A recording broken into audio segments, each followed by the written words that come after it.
Hello and welcome back to the Liminal Branch Library, the archive in the seams. I'm your Archivist and Librarian, Mordio Crow. And tonight, we're back to where chaos reigns. More of our tabletop RPG with our same 5 cast of characters, as always, starting with Katie playing as Vern. Hello, vote for me. Vote for Vern. Vote for Nova me. playing as Chalice. I hope I don't die. We'll be fine. Masha playing as Chantrell. Vote for Vern! Yeah. Hambone playing as Merlin. But where's Vern getting their money? Ooh. And Lena playing as Shion. Today I am Chaos. Yeah! Ah. True. Yay! Oh, you're gonna rain all over us. Wait. Make it rain. Yeah, like that. Like that. What Katie said. Yeah, so we got 2 votes for Vern, 1 vote for campaign finance transparency, 1 vote for Chalice not dying, and 1 vote for chaos. Well, Woo! Mm-hmm. good news, at least one of those will happen today. Which one? Yay! We'll find out. I hope it's Transparency. the financial Transparency. transparency. Wouldn't that be nice? Yeah. And Keys vote for Chalice not dying. That's 2 votes for Charles not dying. We'll have to see. You can send in your vote. I wish I We'll- had the berry you emote. Oh, yeah. It's like, Bar yes. you. I bar you. All right, let's see. So what got us to this point where we had to vote, or what we have Chalice concerned over dying? Well, last time on Where Chaos Reigns, the retinue managed to flip both Diatreta, Zakaria, and Zoanthus Iapyx III via diplomacy, though not without needing to make some hefty promises. With Chalice's aunt now in charge of trade and Zoanthus leading a council of mages, both now wield significant power within Vern's government. But in exchange, the Stardust desert territory is now all but completely under the retinue's control. The sole remaining area outside of their influence is a collection of villages and hamlets surrounding the mall, a great sandpit towards the southern side of the territory. The retinue decides to bypass seizing control of these rural lands to instead try to trace down the entity that murdered several folks nearly a month ago. Their hunt leads them about a half hour away from the nearest hamlet, one partially obstructed by sand, towards the canyon's edge. The retinue descends through this cavern, or this small cave, which it is immediately clear is an excavated one. Signs of material pushed aside, likely using arcane excavation in places. Spiral stairwells that descend several stories before twisting through more excavation or the occasional natural cavern as they head deeper alongside the edge of the mall. Within, let's see, let me... As you head deeper and deeper with your scouting levy, which aided in finding this cavernous entrance, Shion trained them up and led them in the field alongside you, some trailing behind. Up to you guys if you guys want to be the spearhead or if you want some of them leading the way. But I would think since we're Shion going is underground- absolutely leading. Yeah. So you're not gonna let anyone else do it. yeah, fair Mhm. enough. Oh, actually, can I do what I did in the very first session and make a magic to help us find what we're looking for? Maybe. I What? think we're not at the engagement roll yet. But let's get to that roll first through that description, then we can talk about other rolls. So we'll Okay. say that Shion's at the lead. The rest of the retinue probably within at least 100 meters to maintain mind contact with Chantrell, right? Mhm. She's the Mushroom runner. chat. Yeah. Mushroom chat. Yep. And this descent leads to a massive, more natural cavern You don't know exactly how close you are to the edge of the mall, but it feels like you're relatively deep at this stage. There's the occasional magical lantern of varying types. In some places, they're old enchanted stone that dimly glows. In others, they're more modern Magitech lights that have been haphazardly hammered in, giving the impression of a location that's been built up over very, very roughshod in that sense. And I'll move us over to our next scene, away from this lovely art of the mall that Nova did make. Oh, beautiful. Just cut to Scary. ooh. Alright. Donkey Kong and Diddy Kong zoom by on a minecart. Yep. Alright. And so, as you enter this space, and before we make our engagement roll, a few things become apparent first. Shion, you scouting ahead, there's clear signs of passage, right? Beyond just whoever or whatever committed those murders a month ago. It looks like there's traversal in this space. It's being used for something by someone. In one direction of exploration, a set of heavy doors that have very limited visibility through them. But the small windows, what glimpses you can get, indicate perhaps a prison of some kind.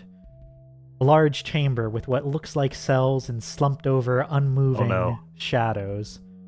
Hard to tell how deep it goes as it bends out of sight, following along the cavern. In another direction, strange stone objects resembling javelins are embedded within the cavern, like planted periodically. And every once in a while, part of the side of the cave is excavated and a javelin is planted in that hole as well. It's immediately clear there's something very particular about their placement, and the trail of them continues down a different way. But before we pick where we're going, we are going to need that engagement roll, which starts at 1 die. You guys are on equal tier with this holding, so there's no plus or minus for tier differences. The scout levy gives you a 2nd die, so you have 2 dice. I will now hear any arguments for extra dice. I'm gonna say Merlin. He's doing his smoke trick from the first session, where he's smoking up big and huffy style and watching where the smoke goes, but it's a little unclear. He's a little lost because the latent magical energy of this place is just causing it to just not catch. So I don't know if that's worth 1 or... I think, we did establish previously that there was a tracking thing, or that you have the ability to track. I'll ask you this to determine if this gets a +1. What are you looking for? You will get a single statement of what specifically Merlin's trying to track, and if you get something that I think is worth the +1, then I think we'll get the +1. Otherwise, it's potentially helping a little bit here or there, and will come up later. Not enough for the +1 die. I'm gonna say he's looking for ill intent or danger. Okay, for danger. All right. Here's what for danger. I think it will assist with this using a previously established technique and the relatively limited space like approach. We'll give you a +1, so that brings us up to 3 dice. Anyone else? Okay. Yes. I don't know how similar these caves are to what Chantrell is used to, but it's still a cave. That's true. You have some expertise in this sort of location as well. Mm-hmm. I think that's worthy. Also I was also going to offer Vern's mining experience of these structures, this stuff, what looks weird, what looks out of place. I don't know. Okay. There's Alright. at least 2 party members who can tell the difference between their ass and a hole in the ground. Mhm. I think that And this is adding stress, right? No, these ones do not. This is just an Okay. overall. This is just like a collection of things that are in your favor right now. Determine how well this mission starts. So I think both of those, they make sense, but they are sort of a very similar idea. So rather than it being 2 extra dice, I think I'll +1 it to there for a total of 4. Yay. That's because me and Chantrell are bundled up together because we're both scared. Well, I think 4 is already pretty good. All right. Vern is just in Chantrell's arm like Scooby-Doo. Mm-hmm. It's beautiful. All right. Well, in that case, Shion, I think it's only fitting that you roll this engagement roll. Feel free to click on either downtime rolls or any of the skills. Select engagement from the left-hand side and set the number of dice to 4. Ooh, Damn! Hell yeah! critical success. Wow, not a bad Hell roll yeah. on that bad boy. So, We're not getting jumped tonight. Uh-uh. so on a critical success, I think what happens is you all are going to tell me how when you get when you do get jumped, how you handle it in such a way that it does not deal you harm. So, specifically, what you get jumped by. Now, Shion, of course, you're expecting vampires. And while what you initially encounter is something along in that direction, it is not a conventional vampire in any means, and in fact is much more akin to a beast. As you are progressing, something drops from the stone in the ceiling, a massive bat-like creature that quickly, it swoops down, tries to seize upon the retinue, and because of the critical success, you as a collective are able to take it out without it turning into a full dangerous, we don't need to break it out into an individualized combat. But how do you react? What do you do? Who manages to strike the lethal blow? I backdash like it's Castlevania. Back away. And immediately toss the chaos weapon at it because I assume that I know that this is an undead thing. Yeah, that seems pretty safe. Pretty safe assumption. But you toss it.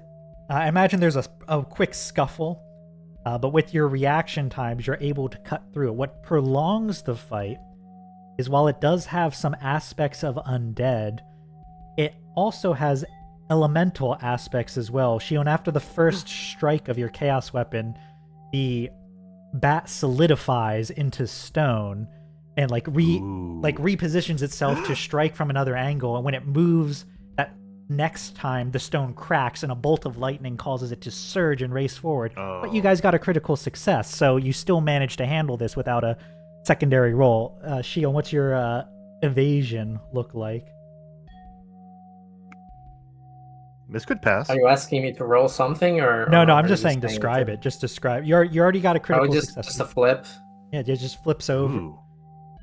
Flips, lands You do another that, strike. Who else? I was going to say, who else amongst the retinue joins the fray? I do. No, I don't. Chantrell will swing at it for sure. Mhm. Yay. I just distract it by getting in its way, but it's mist form, so when it tries to strike me, I just mist away. Mhm, mhm. So there's that scuffle proceeds as Merlin distracts. Chantrell moves in to take a few swipes. Shion, you land from your backflip, land another attack as the stone has fallen away, and you do all as a collective manage to kill it. And I think the critical part of this success is that you do not have to make the choice that I have in the notes. You're able to kill it, and as a part of fighting it, I think all of you begin to figure out that something's more than just undead with it. And Shion, you get the very distinct impression that as it dies, you want it to be as far away from the rest of you as possible. Because And it explodes. it explodes. And the choice I was going to give you guys, even on a success, was which passage you wanted to collapse, either of the 2 ways forward or the way back. But I think on a critical, you managed to shove it into a pit or something similar, and its explosion does not cause the collapse of a path. There's just like a burst of lightning as it falls. I was going to say, if we had to do it, just shove it into the jail cell. Since that's where Rude sessions 1 through 3 took place, so we don't want to revisit that at all. True. Mm-hmm. Fortunately for you, I wasn't here for that, so I'm very curious about those jail cells. It turns out this was taking part at the same time as Rude. What? I don't think we should have Shion and Miffy Mouse together in the same room. I think that's too Yeah, Yeah. Shion and Miffy. That would be a very effective team, but perhaps not a. At what, Mordio? We can only have. Well, yeah, Miffy's not brooding. She's just kind of crazy. She's terrified. Yeah. Yeah. In an endearing way. Yeah, I'm glad some people think so. That's why she, took the character poll all the times we ran it. Literally never lost her spot in our hearts. Right, one last detail before I ask you guys to choose. As it falls, and like you see that burst of lightning, I think Shion paying special attention, you do see it return to like a undeadish humanoid form that just sort of like disintegrates as it plummets into whatever pit you guys managed to throw it. Now, where do you want to head to? The prison? Follow the trail of quote-unquote stone javelins planted? Or split the group? I I know you love when we So- split the group. It's so great. the pit we shoved it down into, is it quote unquote bottomless? Or can we see where it ended up? You probably Like, can see where it pause ended floor up. remains. we see Or rather remains? see like where it landed and then disintegrated, right? Okay, so there's just nothing there anymore. Mhm. There's probably some scattered ash.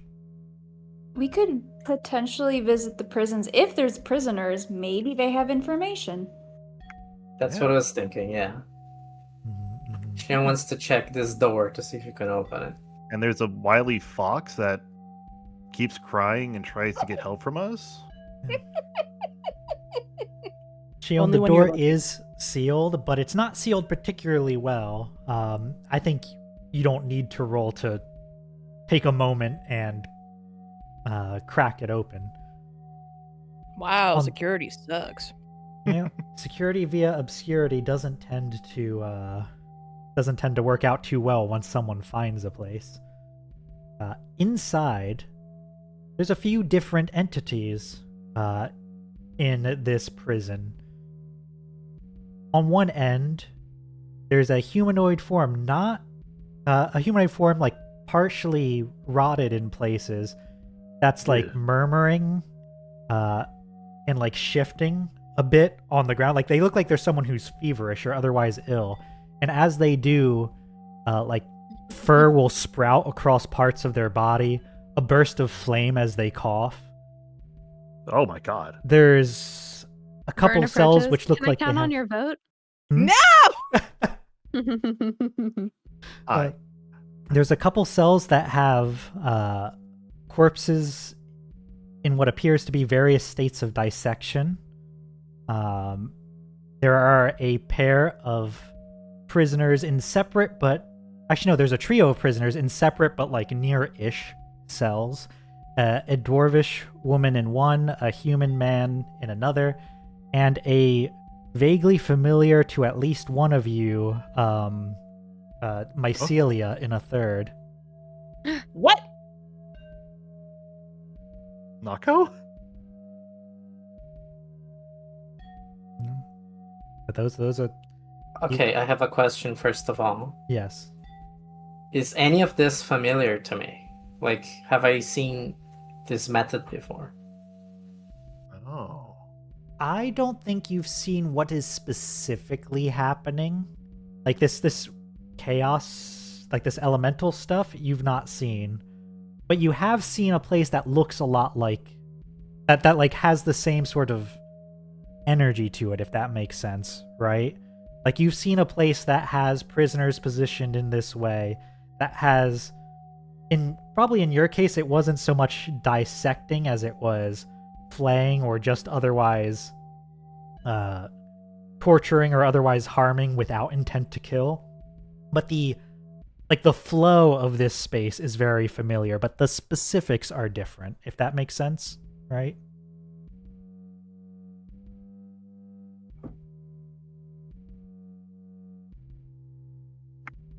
I'm assuming that the murdering person over there is like a failed experiment. That does seem like a safe assumption. I think the 3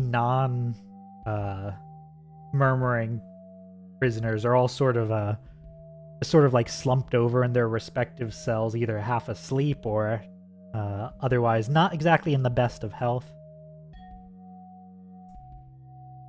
Yeah. Guys want to pick one to go pick a described cell to go look through or investigate or talk to? Yeah, I Chantrell's I wanna gonna go see immediately. yeah. Sorry. I said I know I want to go see wherever Chantrell wants to see. Yeah, Chantrell's gonna approach I'll the go back to that Mycelia. guy. Oh man, what a great Yeah. candidate! Really behind their charges. Mm-hmm. I think as you approach that cell, Chantrell, your initial impression is confirmed. There's a stocky mycelia that's scarred in many places with a bunch of small little growths of various other shapes of mushrooms across where those scars have formed. Is that good or bad? When you get closer, he shifts in his cell and looks up to you before pushing himself to his feet with some effort. It does look like he's been injured. This is Amundsen, Oh man, fellow terrible luck. Yeah. He grabs the end, like the bars of the cell and says, "You found me. Get me out of here, quick. This place is horrible. Like all the surface, it's horrible."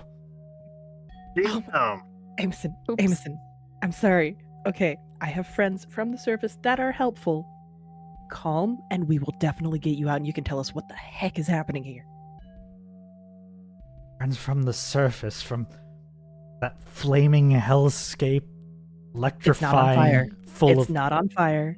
Amundsen, Is- not all on fire. These are from the non-flaming portion. You say it's not all on fire, and he sort of does this gesture of like, enough of it's on fire. Like, He points specifically at Merlin and goes, "Look, that guy is smoking right now." yeah. Oh no, that's a good point. He probably does. Oh my He probably does. I'm about to burst into flame at any moment. Get down. No. Fires. Chantrell's Quick, just trying to Cover get him yourself in on asbestos. board. That's the only thing that stops fires. Okay. He's like, yes. Is there a key or are they even locked? Are you the, like, I can't tell. They are locked. There's this really tall. He like gestures. He's a pretty stocky mycelia, so he's not particularly tall. But he sort of gestures like tall and then taller. This elvish woman who runs this place. Ooh. I don't. She has the keys, or whoever she hands it to. Or you could just, he like gestures towards you. I'm gonna pick the locks, man. We're discussing and Shion over here is already at it. Mhm. Yeah, sounds good. My question: Are you just gonna start? Are you gonna start with Amundsen here and release, like, just go down the line? Or are you gonna take it one at a time? Works for me. Yeah. Yeah. Okay, sounds good. Can I add to that? What would you like to add to that? Magic. Yeah, I think I do want to roll for this more for time spent than anything else, because the longer you spend, the greater a chance someone or something stumbles upon you, right? Mhm. So I think I do want a roll from Shion, and if Merlin, you want to assist with magic, feel free. Yeah, I'll just spend the stress for that. Yeah, spend the stress. All right, Shion, yeah. I'm gonna roll finesse for this. This sounds extremely like a finesse thing. This sounds extremely like finesse. Yep. So just risky standard +1. Actually, Sorry, we're gonna say Merlin. And we have controlled. yeah. Yeah. Oh, yeah. You actually have it controlled because of your critical success, so you can call it a Under controlled control. standard. Jesus Christ. Oh You my do. god. You do it. You do it, but you almost didn't. Yep, but you almost didn't. But you do. Managed to get through. Well, You got to your very last lockpick and did it. no, I mean on a full success, I don't think it's quite that bad. It's, this full success doesn't care if you got 4 4s and 1 6 or 4 1s and 1 Yeah. 6, right? Yeah. But yeah, so you're able to, You'll worry in for a a minute. timely manner, these locks are not an issue for you as as these conversations are happening. So for the duration of this scene in this prison, at least until stuff changes, you can just pop a lock open whenever you. You can pop lock and drop it. Yeah. Yeah, I'm interested in talking to this dwarf woman. yeah. But let's see what Chantrell and Amison want to talk about first, and then we can do that one and go Mm-mm. down the line. Yeah, once the cells open, he looks around and says, "Doesn't look like they're keeping my things nearby. Don't happen to have a spare weapon on you, do you?" Sorry. These Java let you know. These elemental beasts they have here, they're dangerous. Have you seen one yet? Actually, yes. It exploded. Well, you fared better than I did. I didn't expect one to just turn into a rain of stone. By the time I had recovered from that, surrounded. They brought me Yes. to this. He gestures towards the bodies. Oh. They brought me towards this place for. I couldn't tell you what. I haven't done anything yet. But How long have you been here? almost. Hard to keep track of. Or actually, no, it's probably easy to keep track of time for mycelia underground. Like, probably just under a week. Okay. I think we may have fared better because we're a group, and joining our group, I think, is the best plan of action to get out of here safely. He nods along, like, yes, we'll have to travel in numbers until we've quit this place, and I can prepare my report. Yes. Ooh. And I also want input on that report. You say that, and he gives a dismissive wave, like, yeah, okay. And be sure to Do you know file how in long- triplicate. Do you know how long the others have been here? No, I don't. That, actually, no, he knows one. He knows one. Sorry, Cool. misread my notes. That one, he points towards the dwarfish woman, was here before me, and he, pointing towards the human man, got here the day after I did. All right. Let's try to move quickly. Mhm. Yeah. All right. So no, before we really let you go, you just gotta tell us: are you gonna vote for Vern in the upcoming election? Vern's just Li- cheesing behind everybody. Listen. It's not. You can say yes or no. It's just simple poll. We're trying to get some polls going before the big election. So you can say whatever. Groundswell, But you know about that, right, buddy? Probably looks at Merlin dead in the eye and says, "Who's Vern?" And then just like walks past Merlin. Nobody's gotten introductions yet. just walks into the pit the vampire exploded in, and then we never see them again. but we don't like hear a fall or anything. They walk and still like perpendicular to like the slope of the pit. Huh. That's what I would do, but you know. Yeah, I Okay, think I of imagine speaking the of, other conversations are happening at the same time. Yeah, I was gonna say, speaking of Vern, I imagine Vern was talking to that dwarvish woman at this stage while Shion moves over yeah. to pick the next lock. She looks particularly underfed, like she hasn't really eaten well in a long while. Okay. She looks a My little speciality is cooking a bunch of food. Can I hand her some food? Some rations, whatever. Yeah, you can hand her something. She looks a little wary at the back of her cell as Shion's going to unlock it. What do you say to introduce yourself / engage here? I don't think it's an introduction time. I think it's just trying to figure out how that person is. Like, are you okay? Are you currently hurt? Can you walk? If we can get you closer to the surface, can you get yourself out? I think so. Might not make it too long out up there on my own, but probably stumble for a bit.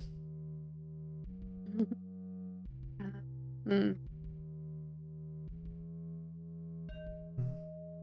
think at the thought of like, okay, you're getting her out, she'll be a little bit less wary and be willing to leave the cell. The human man, it looks like he's been beaten and is like nursing a good number of non-life-threatening wounds, a lot of like bruises, and he's wearing an Eminentian military uniform, which that's relatively unseen. Yeah. Like half a year later after the nation fell. So. Oh boy. How do I feel about that? Oh, is this where the mycelium guy learned that the world is on fire? Maybe. Maybe. Yeah, I don't know. I mean, it's up to you.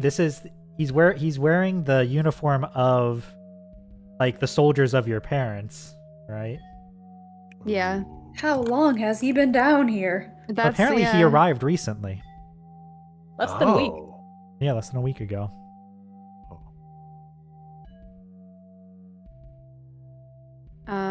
Vern does want to talk to this guy. I think she does the same checkup, like, can you walk? How are you? What's good? And then she'll be like, your clothes are very peculiar. And she'll just kind of guide him to tell more. I think he looks at Vern warily as she points them out and says, I was a guard stationed in Valad when it was seized. I fled, hid out on the edge of the mall. I put it on whenever I went out on my own to go foraging. And like he gestures towards some of the parts where like the armor has been torn through and said and like just sort of gestures like it used to provide good protection against whatever beasts roamed the desert that might prey on a man foraging alone. Not so much the beasts that lurk in this cave. What can you tell me about those beasts? Shion just pops up in the background. I think he does like He slides into frame with a concrete slab sound effect. Yeah. I think he sort of shakes his head and like, one of them, I saw it on the surface. I tried to move from it, but they're a lot quieter than their size would suggest. I was on my way home. I thought I had evaded it, and next thing I knew, I felt a weight and then darkness. I thought that was the end. I was surprised to wake up at all. And he gestures towards Amison and says, what the mycelia said. There's that elvish woman. She comes in here and like he gestures towards the one like murmuring, shifting person in the corner. she comes in here every now and again to take one of the bodies apart or do something to that one. I don't know what. I'm just like picturing Tom Waits in the corner.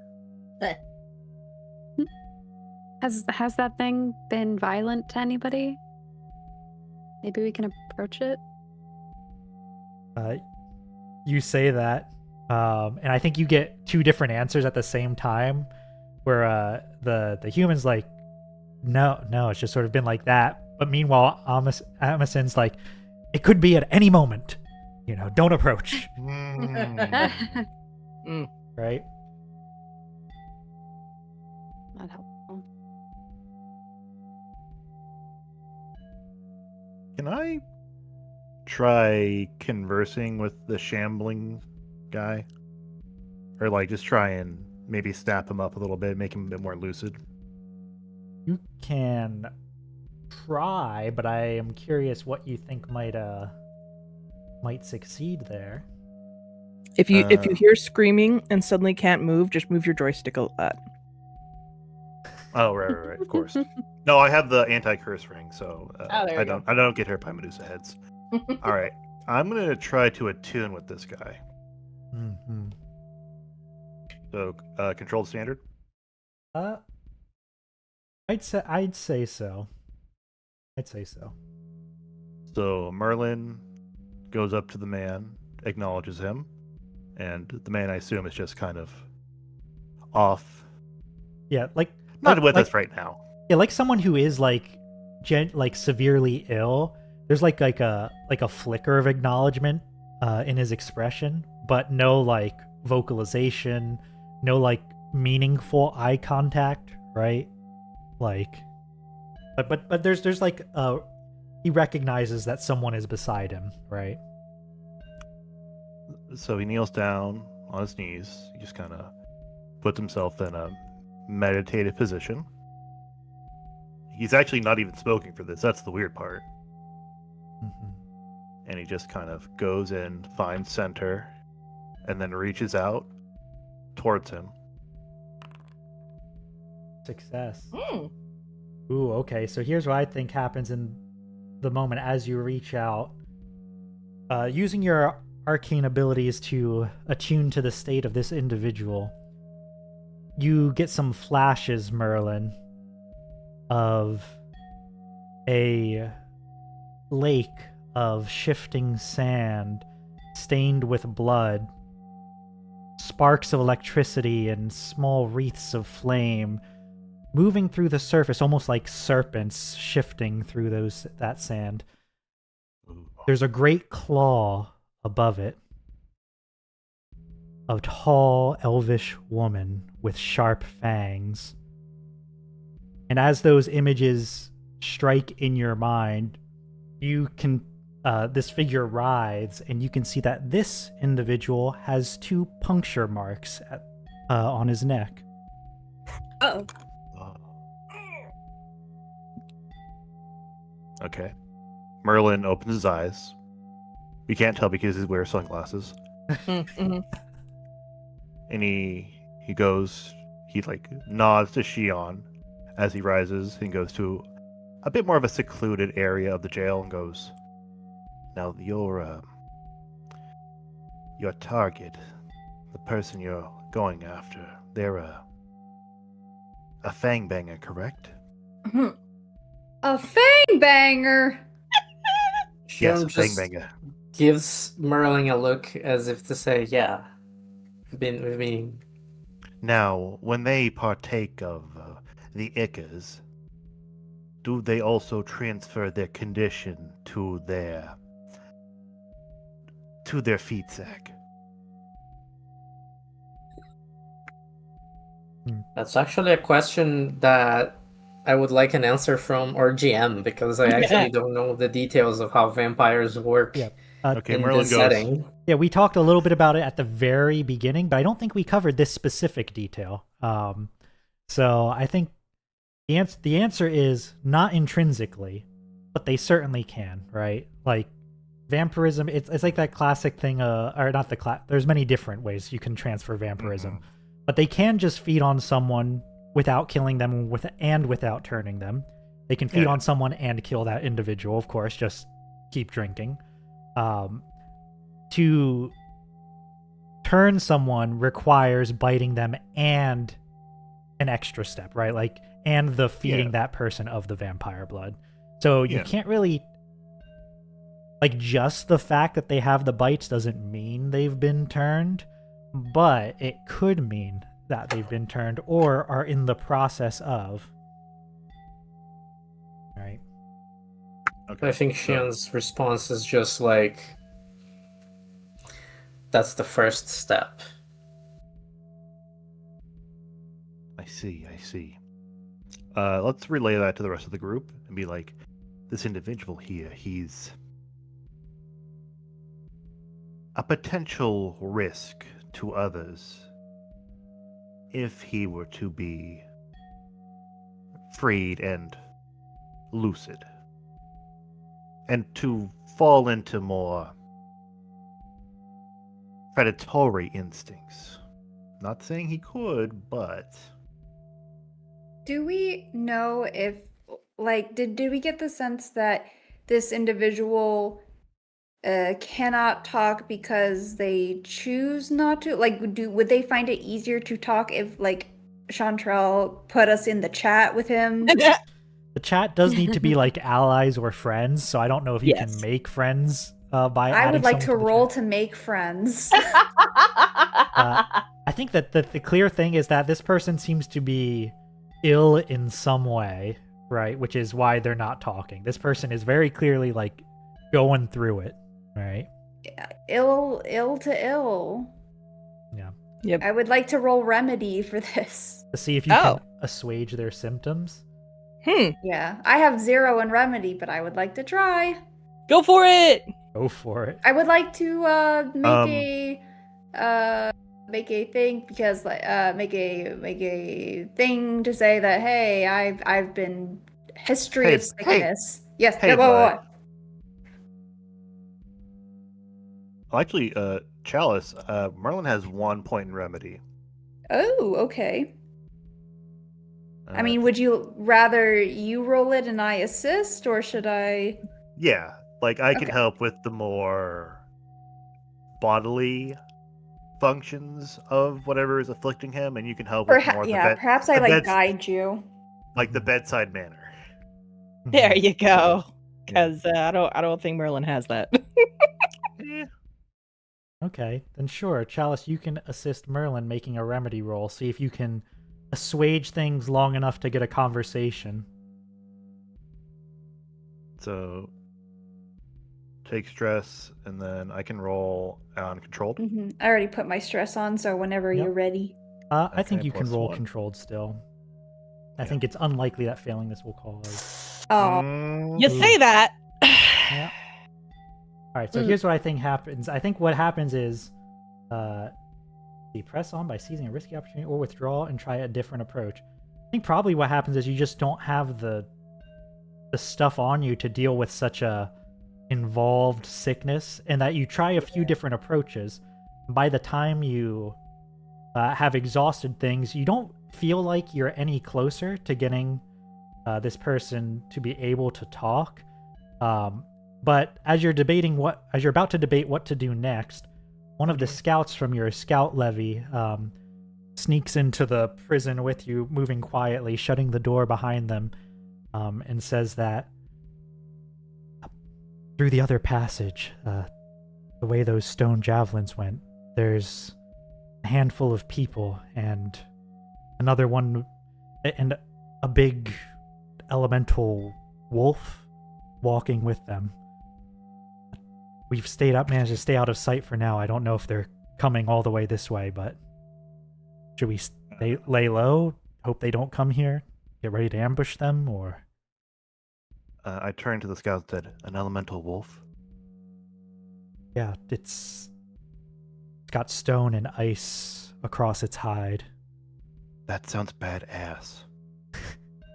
And then I turn back to the sputtering man. the people with the wolf, are they also sick, or I mean, they're obviously walking, but did they look healthy? Do they look like they are prisoners, or do they look like they're allies of the wolf? They look more like, glancing over the prison says, they look more like wardens than prisoners. But we don't know if they're coming here yet. I think this is like, okay, now with that failure, we've moved to risky, because you don't know, they might not come over to the prison. They might have their own separate patrol route in the other cavern. But your scouts have warned you, there is a group moving around in here.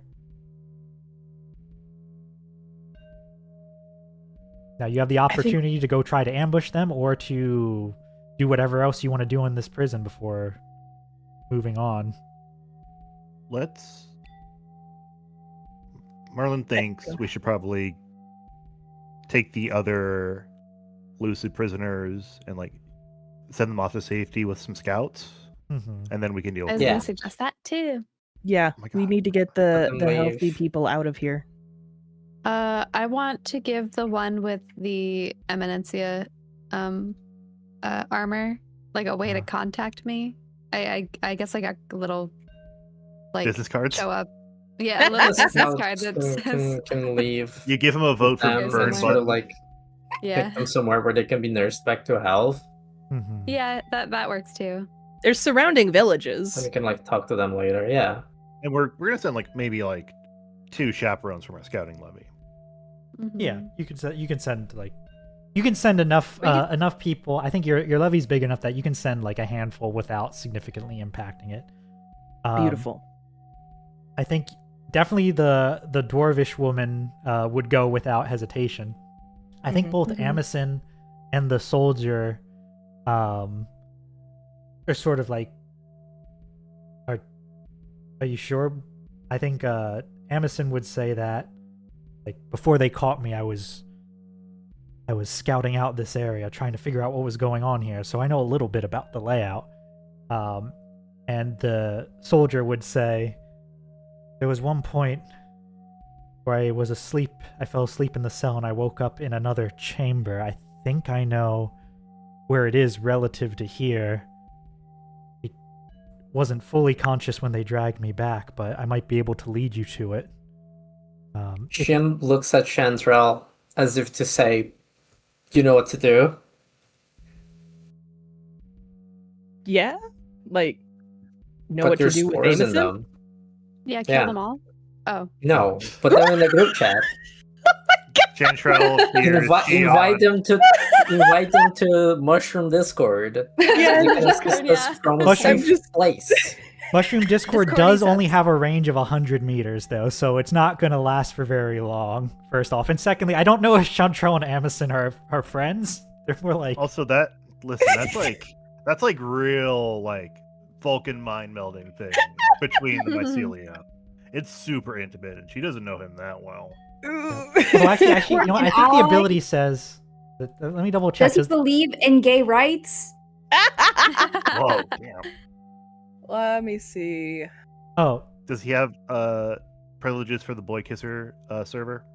you know what it is? Actually, I think you can connect with Amison at a wider range. I didn't write what the increased effectiveness on fellow mycelia was.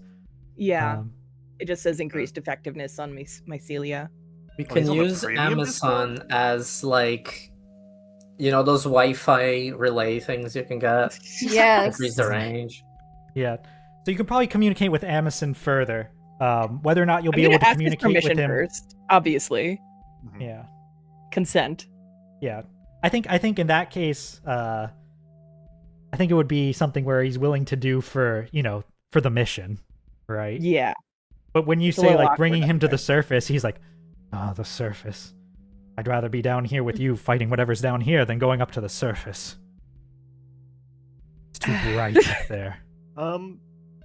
Did we ask the dwarven woman's name or the soldier's name? No, you didn't ask either. Do you want them? Sure. Yeah. The dwarvish woman is Marcella, and the soldier. Wait, hold is... on. Hmm? That's the wrong species. We got a Mycella, we got a Marcella. Oh, yeah. Oh. This is what I get for putting in behind the name and getting Spanish names without saying literally every proper noun in my setting out loud. Right. It's fine. These things happen. Yeah, it happens. The The other name? one, the soldier is Dario Danilo. Dario. Name. Joe, ring the bell.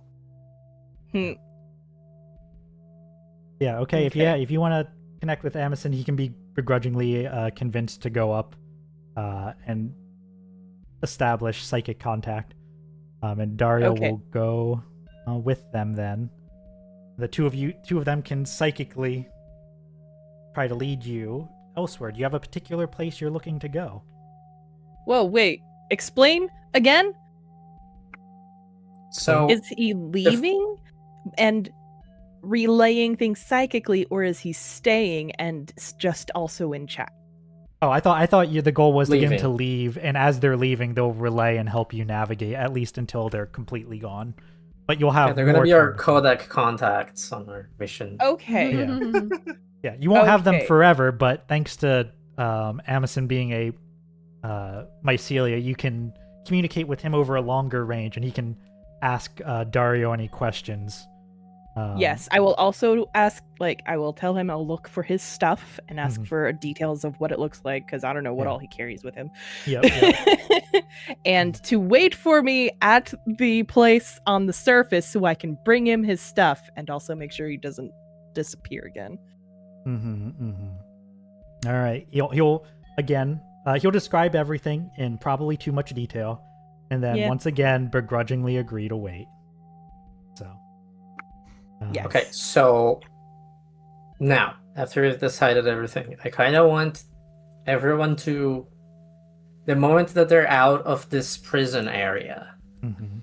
Shion wants to do one last thing, and it's to put this other guy out of his misery before we leave. Thumbs up. Ooh. Mm-hmm. Do it. Oh. It needs to be far enough from everyone else because he's probably going to explode. Oh God. What happens if he doesn't? Put him in a cell. Put him in one of the cells so it looks like he got rid of all of the other prisoners in the explosion in case someone else comes in. I don't particularly care what they're gonna think of what happened here. Okay. Merlin's gonna. Because I don't plan to keep anyone else in this place alive. Okay. I'm just saying. Merlin's gonna speak up and goes, we don't have to get rid of him necessarily. I mean, he's sure been through a lot, but I don't think that means he's incurable.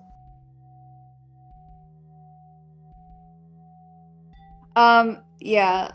Chalice And- will probably join in and say, "Don't kill him," even though I feel like, out of character, we should probably kill him. Merlin's gonna go, we can. You send should him." have already be gone by now.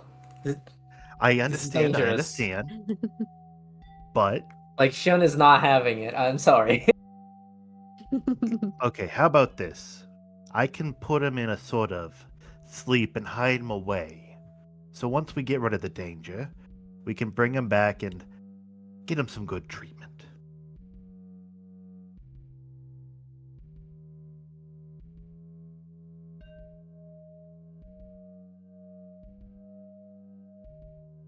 Merlin goes, Okay, I have a question for the GM Yeah. before any of this.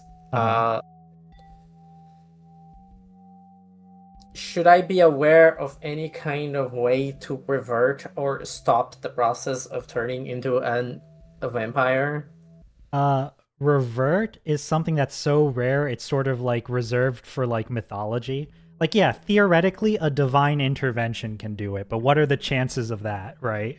Like, okay, like, Are vampires all evil? I mean, they all got to feed on people. You'll find varying levels, right? Like most vampires, by virtue of living a very long time and feeding on people, do tend to view non-vampires as lesser because they are quite literally like their feed. Some vampires are more just kind of assholes, right? Like, Yeah. they're not like you get the range, right? Like not all vampires are super villains. most or are at least dangerous genuinely to people.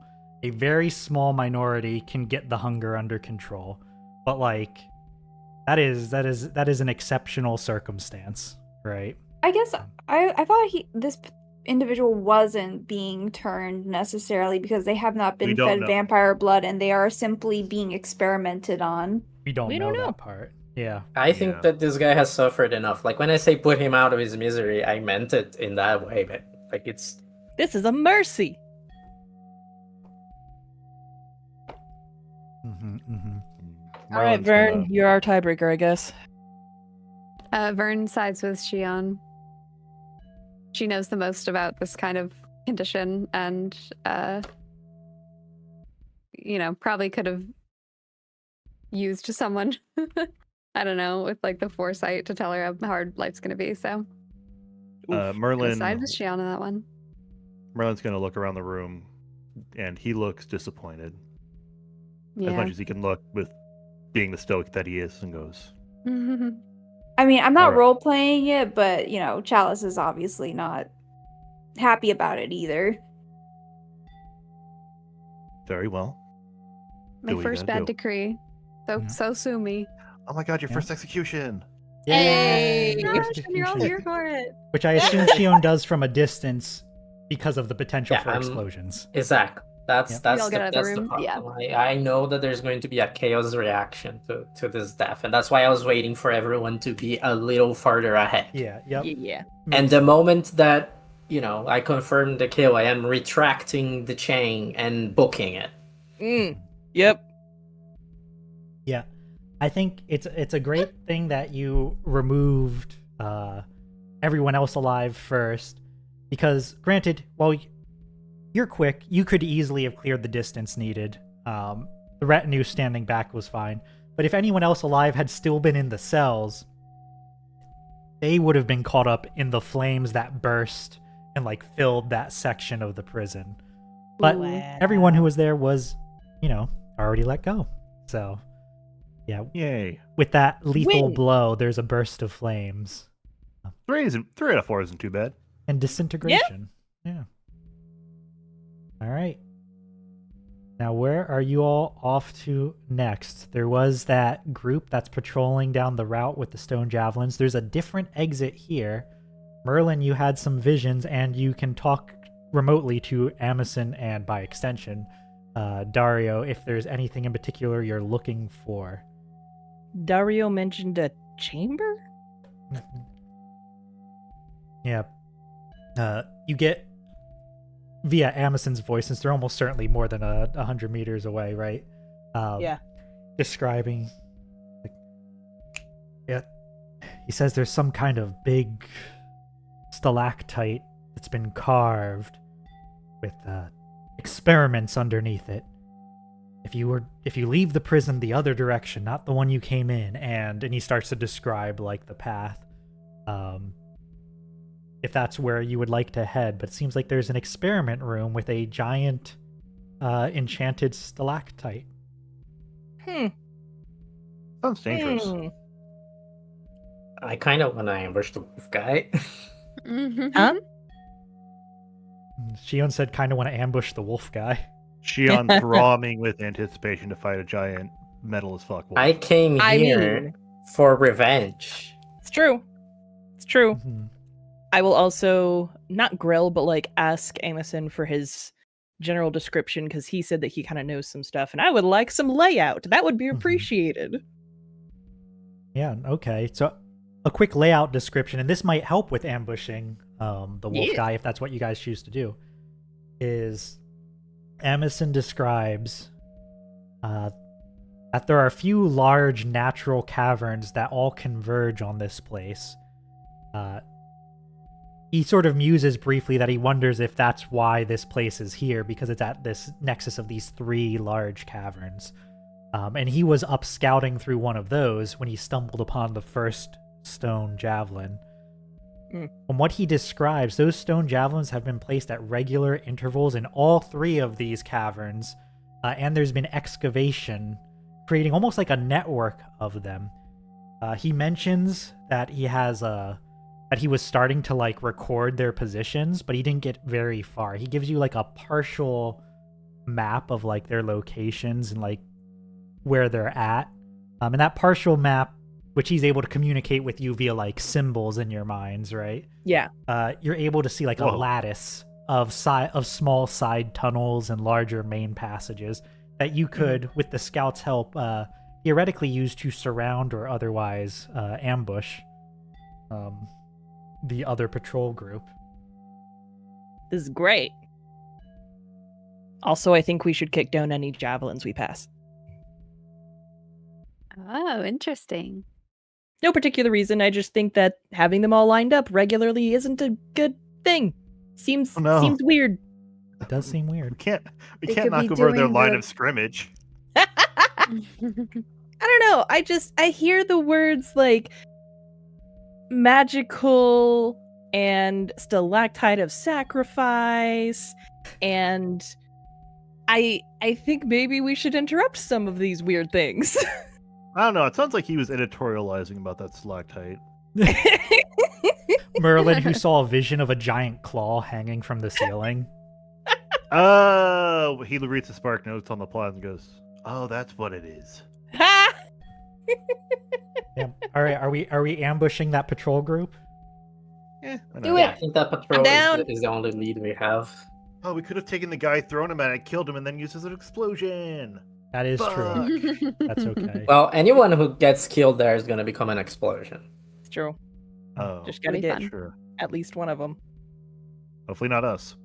I don't know if Also, you- Chantrell's going to be super helpful other than plotting because she's up close combat. Yeah. I mean, hey, there's no reason. An ambush can easily involve dropping onto a group, right?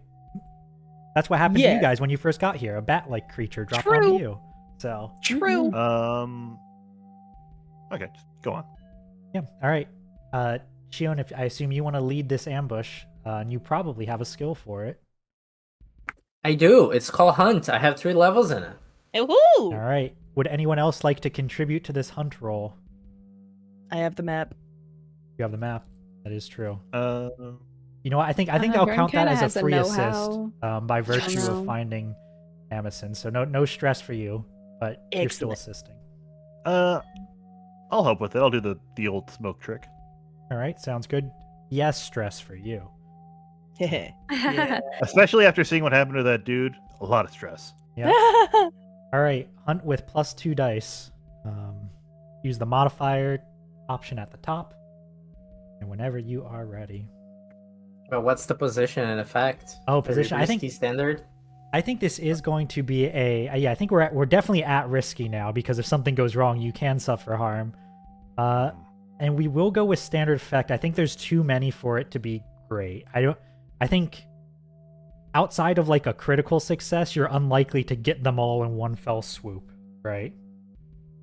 A All success. right. Oh my God. Hey, it's still pretty good. This is why The we roll. dice are doing the best to ensure like the maximum amount of drama. Yes. Yeah. Certainly went right, huh? Yeah. We got a single 6 on that. Vern's hat is blocking the 6 on the stream, but that's Sorry, we can everybody. no, it's not your fault. Big ass hat. Yeah, You with it's, the hat. Take it off. But there's 1 6, and that's what matters. They can also see the success part, so that's fine. Yeah. All right, let's 3 figures. 3 figures. The wolf creature. What is the party's angle of attack here? What's the flavor of the ambush? And what do you attempt to neutralize first? The wolf? Some of the humanoids? Can I make Owners. one? Hmm? Can I make a one-way smoke around them? Yeah, to obfuscate your approach? Sure. Yeah. So we can And look then I into the want smoke, but they to. can't. I don't know if this would be part of the same role, Mm-hmm. but like out of the smoke, I would like to restrain the wolf with chains. That's the first thing. Ooh. I'd say we could have that be a big part of the we can have that be a big part of like the initial hunt roll, right? Like the ambush is restrain the wolf, leave the others more vulnerable so that you can swoop in. I think that's viable. Who else is jumping in or otherwise participating? Chantrell, are you diving into the group? Absolutely. Mm-hmm. Are you having the scouts with you also aiding in this? If they're willing to, I'm not going to force them to. They were hired to help us scout. Yeah. Yeah, but they have a job to do. Get to work. Like, the scouts are capable of, like, skirmishing. Like, they're, they can do a little bit of fighting. They're not, like, experts at combat, but they can hold their own. Up to you if you want to employ them and risk them getting harmed.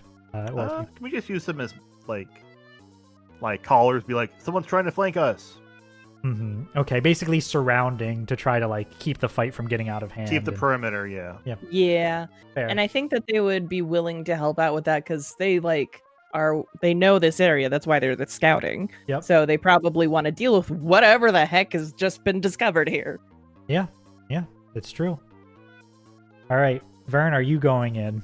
I know sometimes you jump into violence. Oh. Is that a no? That's a no. Yep, I assume But no Vern, from what Chalice if you as could well. ride the wolf? That would be That's awesome. weird. I need to put You more mean points into Chalice? ride. All right. I think, Chantrell, do you go after the wolf that Shion has restrained, or do you try to deal with one of the humanoids? That's going to be a quick confirmation or negation from Shion of whether it would be more effective to hit the wolf together at first or use the distraction of the wolf to go after the others. I have the wolf down. You can deal with the others. Cool. But I would say one thing. I would like information from one. At least Okay. one of these humanoids should be alive enough to tell us where their boss is, basically. Thumbs up emoji. In mush cord. In the group chat. Yep. All right. All right. Hitting at the humanoids. All right. So I think the smoke goes up. Shion, you use the change to quickly bind the wolf, which, not seeing the threat coming, is bound. Now, it struggles against those binds, and they may not be able to hold it forever. But they certainly can hold it for now. Like, flames leak from its mouth as it snaps and snarls. Chantrell, you get in, and are you going for a lethal strike on the first person that you strike at, or are you... Yes. Yeah. All right. So you drive your weapon through the first person, like the nearest foe, and when you do, there's like a gasp in surprise, and they burst into a mist of blood, which begins to drift away. All of them? Just the one that you stab. Like, as Oh my god. it hangs in the air like a cloud briefly, and then starts to move away, drifting off into the smoke. I think, Shion, you know very clearly what that is. I have no idea what that is. That is, Chantrell, you just killed a vampire's body. It's retreating to go reform.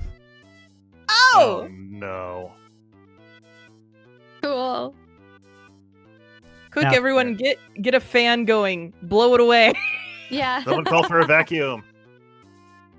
Should we Alright, just everyone- follow it instead? Everyone mask up. Yeah, That's up to the rest of you, because the other two, with a quick hiss, turn towards one turns towards Chantrell and the other towards Shion, bearing their fangs. And What if I split the party and go find the soul that it's going back into? or like the vessel? Yeah. Yeah. If you want to go split the party, Chalice, you can go split the party. Sure. I'm not helpful here. You know what? I'm I'll gonna just have go with I'm you. gonna take a couple of scouts with me. yeah, and Chalice and a then- couple scouts. Sorry, what was that? Someone else say Yeah. something? I would say Vern would go with Chalice. Yeah. All right. Vern and Chalice will try to pursue, to follow where it's going. We'll get to that roll after a couple of exchanges here in the combat. Shion, Chantrell, and Merlin then. With the wolf still temporarily held, one vampire immediately dispersed, and two others. What's the move? I'm Well, gonna try. one of them. Sorry, you go first. I'm gonna try and capture the soul essence of the dispatched vampire.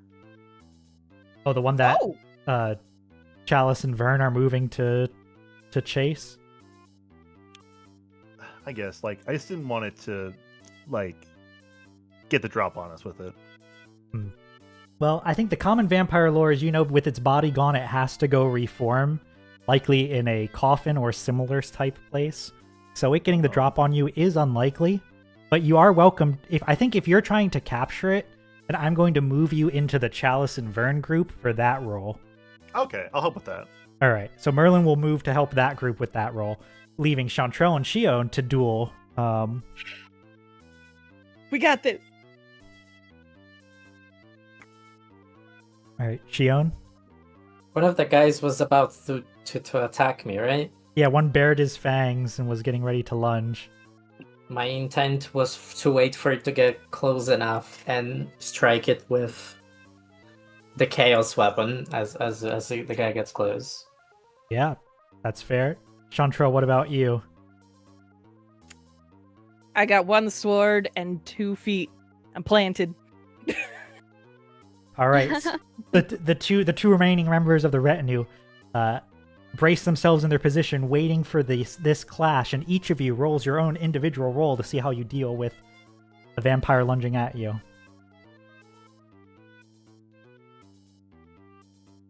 All right. That would be risky standard.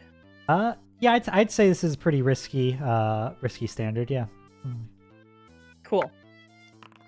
Yeah. Chantrell, Oh, damn. 1 and 6. Shion, partial success. All right. So I think here's what I think happens. Shion, as this one lunges at you, something you realize is that these vampires are incredibly clumsy. Granted, you spent most of your time, not by choice, working under vampires. So I think that you actually hunting them, you're relatively, you've trained for it. But how often have you actually gotten to do it, right? But these feel like fresh vampires, ones who don't fully know their own capabilities. And so I think what happens is you and Chantrell are both able to score heavy strikes on them, but with Shion getting the partial success, the wolf is able to break free a little bit earlier than you would have hoped. So Chantrell, you're able to take out a second, while Shion, you get a good cut, and you're about to do that second blow when the wolf manages to break the chains, get to its feet, and with a burst of flame, just narrowly saves the second vampire in time, leaving you guys now, instead of 2 vampires versus 2 retinue members, it's 1 vampire and 1 wolf versus, or 1 giant wolf versus the retinue members. How's that sound? And what are you up to next? So the one that Chantrell hit is also just doing the thing. The mist is going back. I think the one that Chantrell hit probably turns into like a pool of blood and is like a slime slowly sliding across the ground. Doesn't know how to do the mist thing yet. Yeah, I mean the mist thing. It's First day. mist thing's a lot harder to do. Yeah, Fair enough. Shion, you want to?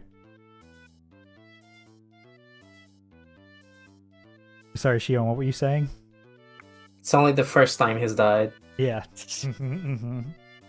All right, but with Shion, you still got a good hit on the vampire near you, but both that vampire and the wolf, their attention is on the 2 of you, or is on you specifically. Like they look like they're both about to attack or jump towards you. What's your reaction? I focus on the wolf because I want this final vampire to be the guy I question. That makes sense. Right. You wanted one to question. So I am going to launch the sight at my sickle at the wolf. All right. You're going to do that. Chantrell, what are you doing? Are you trying to restrain the vampire, or are you trying to go after the wolf? Restraining the vampire, I feel like Shion can handle the wolf. Okay, sounds good. Give me both your rolls.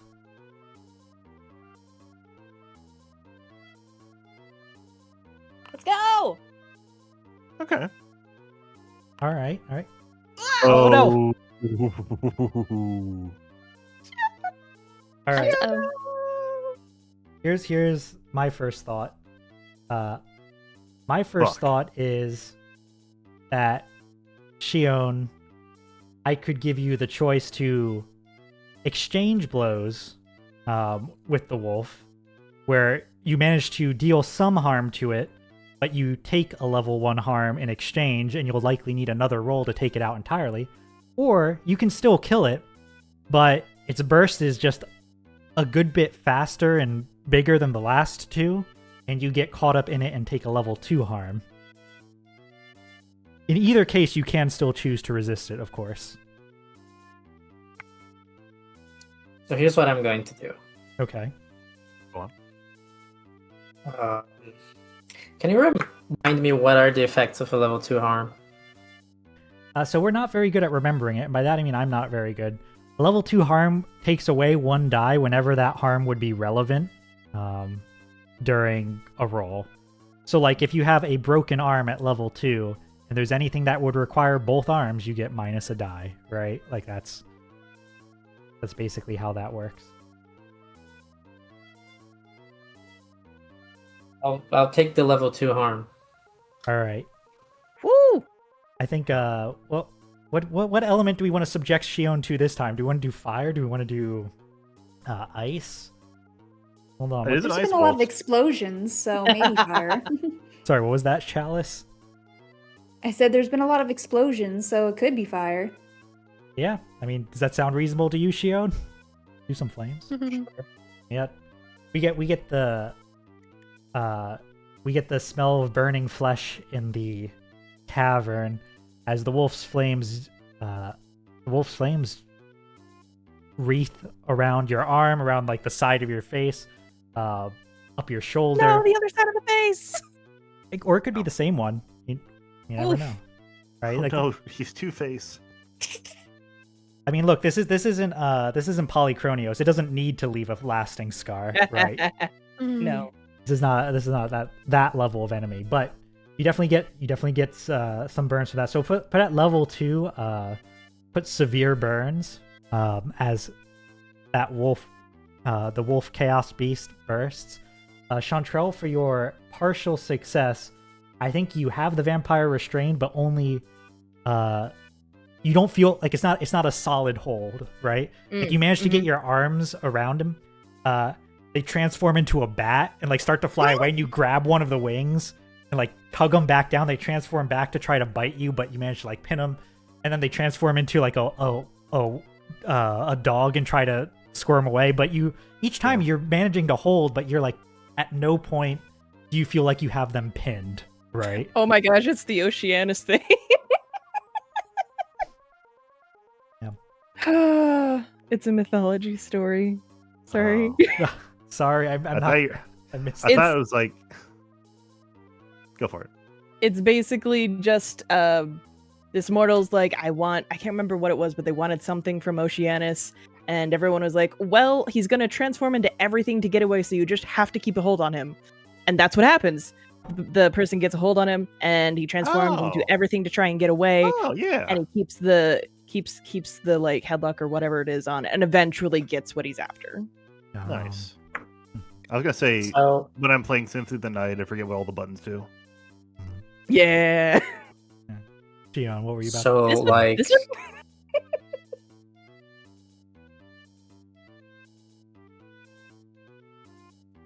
can I try to assist with pinning him down for good? I want to try throwing knives. Yeah, with go for it. Of like each knife. Yeah, I think so. Here's what we're gonna do. We're gonna Sorry. give it a roll. I don't know if it said if it got cut off. I meant like the idea that is that the knives will pin like each knife will pin a limb to the ground, basically. Yeah, harm but not kill, and enough so that if they transform, it's just transformed into a pinned form, right? Yeah, I gotcha. Yeah, make your roll. I think depending on the outcome here, we're going to switch the other group. Is it assisted at all by my attempting to restrain him? Yeah, I think take a plus 1d for the partial success previously.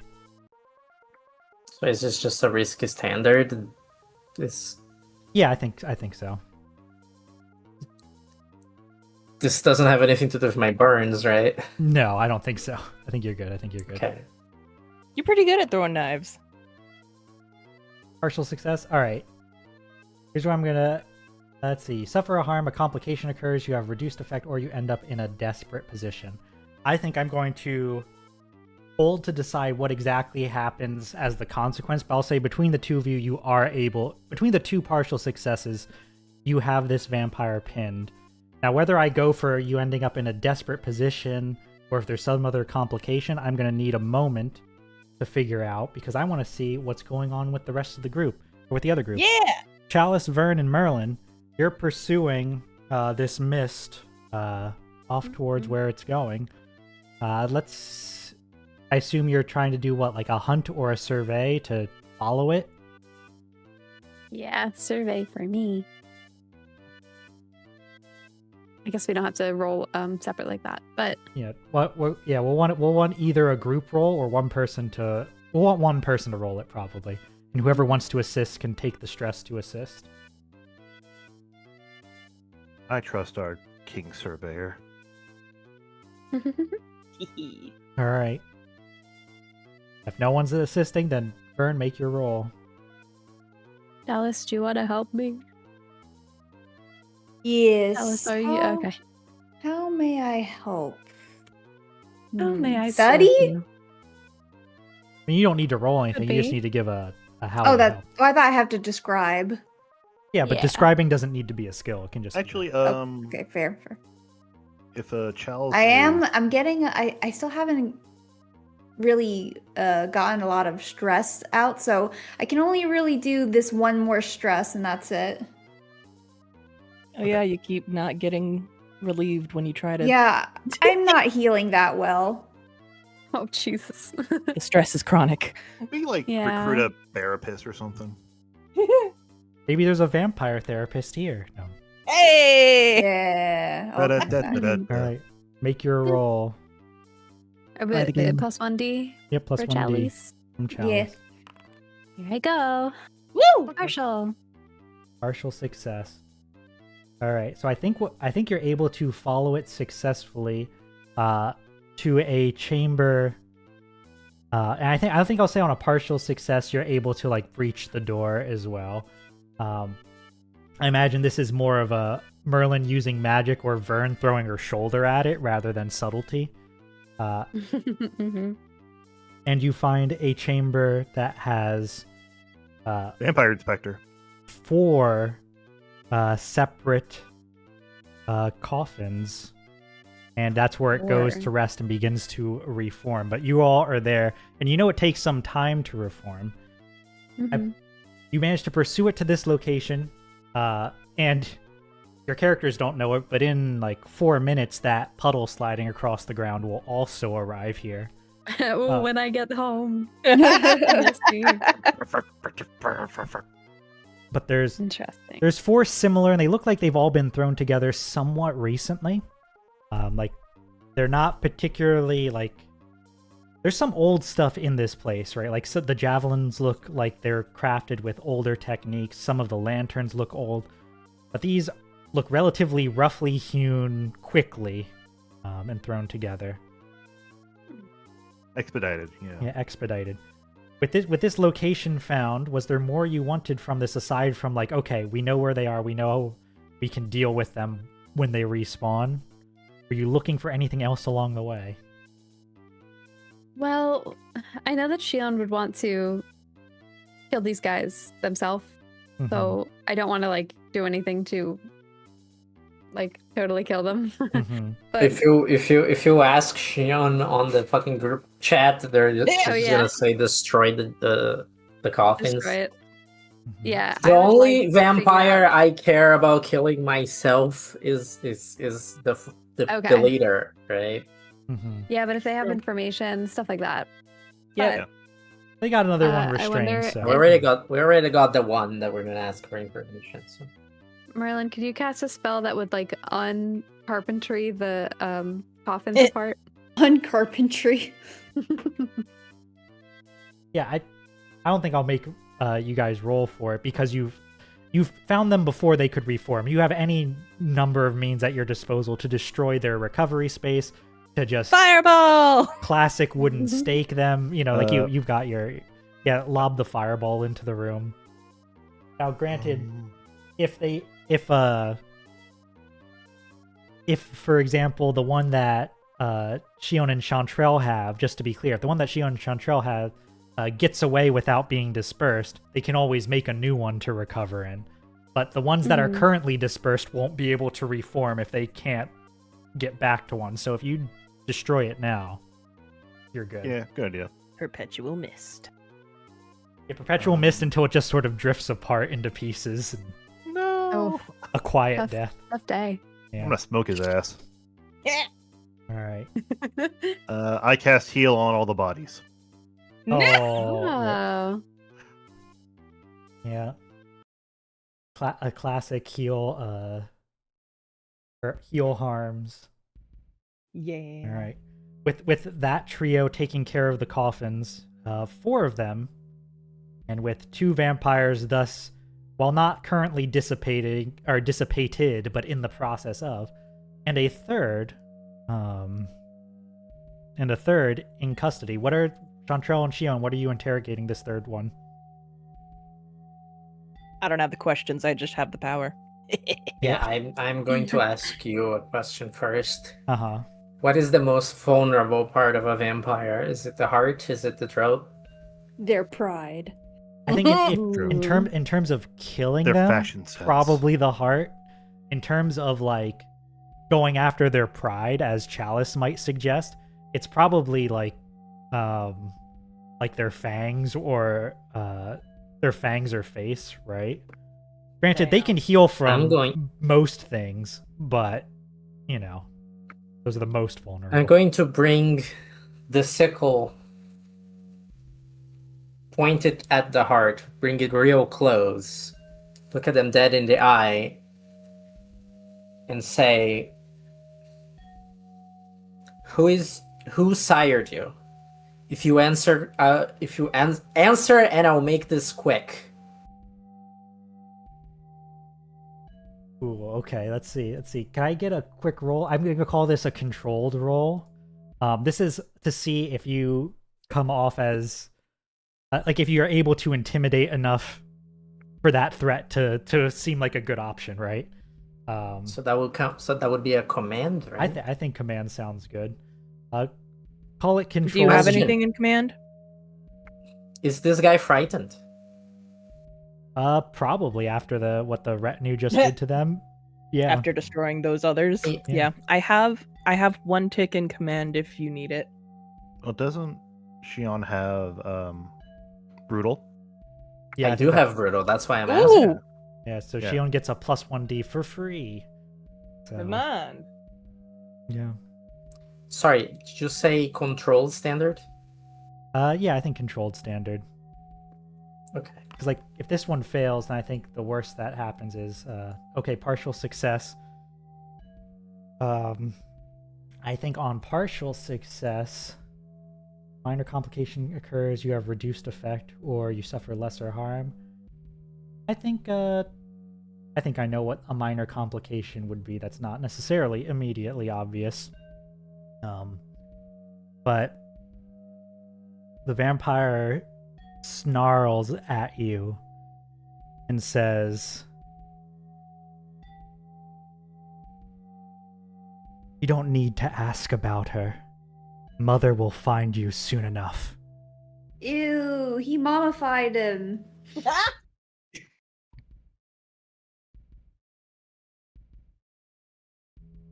What a simp.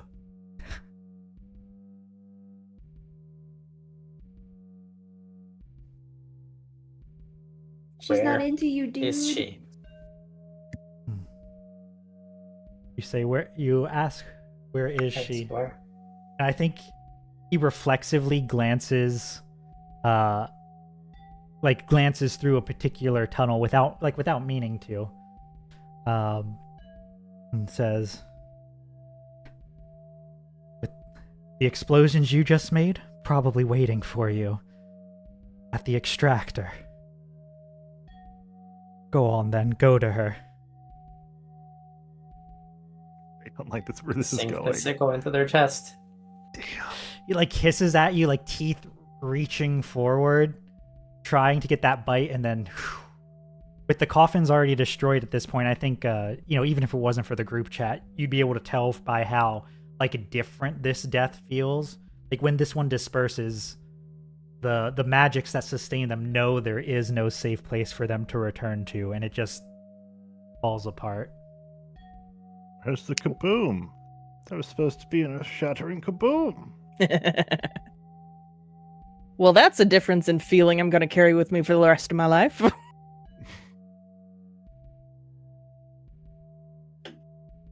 right, 3 vampires down. I assume the group reconvenes. Mm-hmm. All right. You head towards this extractor. I still How's think it we need going? to kick down a few javelins. Oh yeah, you can kick down a few javelins. Chantrell, Absolutely. when you kick one down, it actually breaks in your with your with the force of the strike. It's then that you notice that they are hollowed, and that it looks like at one point they held something inside them, but that something has been since injected into the earth. Oh no. No, this Jesus is like Steven Christ. Universe. Earth steroids.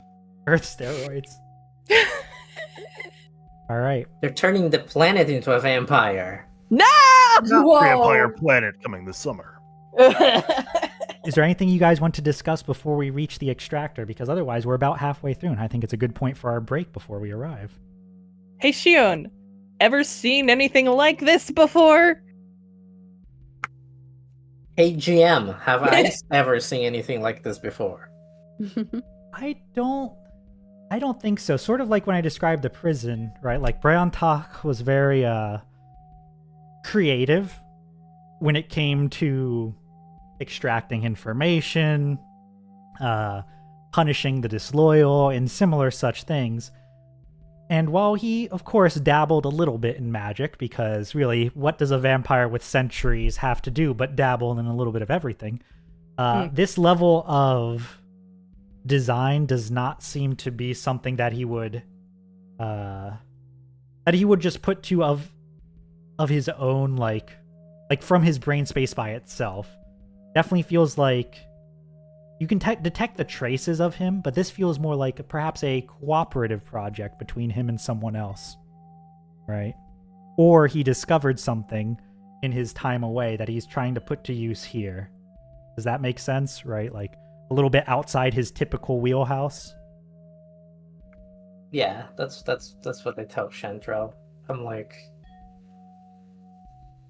no, this isn't like him, but I wouldn't put it past him. Yeah, that's a great way to summarize it. She kicks down another one. I don't like him. Are we reconvened? Yes. Yeah, group can reconvene and have a quick chat if we'd like before we Can proceed. I quickly study it at all? Study what? The injectors. Oh yeah, sure. There's plenty of them. I want to see what's all this about. All this then. Controlled standard. Yeah, roll control standard for me. Partial. From the injectors themselves, what you can tell is like the javelins seem to be mostly around the javelins themselves are mostly mechanical, not much in the way of enchantment besides a subtle enchantment to preserve whatever they had within them until the time it was used to inject. So like the javelins don't seem to be producing any further effect and may just have been left in places to keep track of where injections had been. But you're able to find a bit of residue in like the snapped off one. it reminds you a lot, like the composition you can't tell just off the top, not with a partial success, but it reminds you a lot of like an enchanting ink that you would use like in arcane spell work, right? It's got a bit more grit and tackiness to it, but you know, different substances depending on what you're making, that's not entirely unusual. It's so cliche. I won't say on it. It took me a full beat to understand what you meant, Merlin, about tackiness. I mean, isn't that where cliche comes from like the printing press? Because that's like the onomatopoeia of the press being lifted, like cliche. Oh. Did not know that. Yeah, I don't know, Chalice. Any further thoughts or follow-up questions? Though you got a partial success, so depending on what it is. Not particularly at this time, because if they're just markers to see what's previously made, then I don't know what else I can do with that information. The javelins themselves, but what was in them is the important part, right? I don't know. Can I take the stuff at all? Can I You like can have a little rip? bit of it with you, yeah. Yeah, maybe I'll just take it with me for now. Sure. All right. Anything else to discuss? Not necessarily discuss, but Chantrell is still going to keep an eye out for Amos's stuff. Oh, yeah. Good call. You know what? Actually, probably around somewhere where the coffins were, you're able to find another room which has Amos's stuff, as well as like miscellaneous weapons and things, like ones that could have been, like, you wouldn't be surprised if one of these was Dario's, though he did not seem as insistent on getting his stuff back, right? But I was exactly going to ask about Dario's stuff. yeah, but from Any the stuff from the homeland for little old me? yeah, Oh, from the collection of stuff, like Amos's things are all here, but they're scattered. Like someone's gone through and categorized like what's still useful. And just from like the amount of sidearms and things, you saw 4 people still alive and maybe like 3 or 4 corpses. There's enough like in this chamber for dozens, if not over 100 of people's worth of things, like belts and knives and similar such tools. Scary.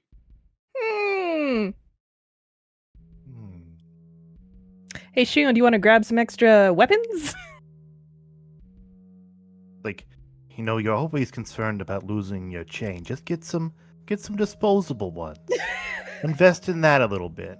Is she concerned about the chains because they are on their hip, like No. connected to their body? Well, you know, maybe if they weren't attached, you wouldn't get electrocuted when we went off to Ixie and the Blue and killed This is you. true. Okay, now that's fair. That is true. Man. Listen, Shion doesn't care if you grab a weapon or not. Yeah. She's like focused right now. Yeah, figures. I take a few for later, as like a little gift.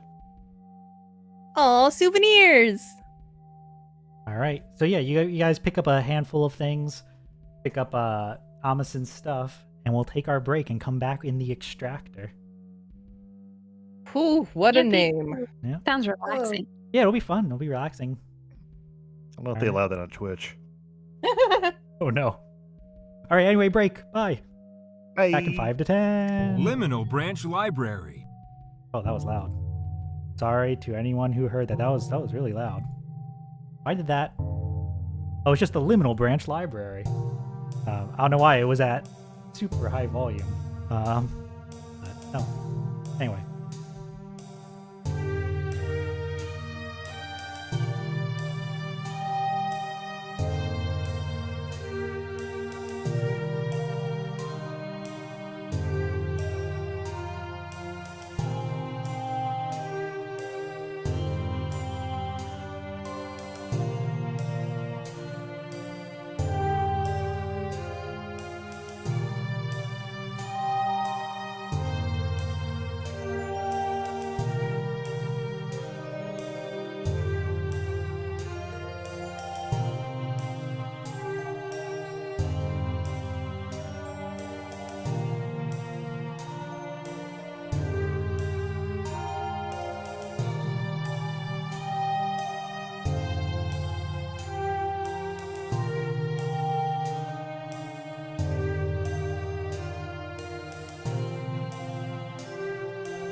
Liminal Branch Library.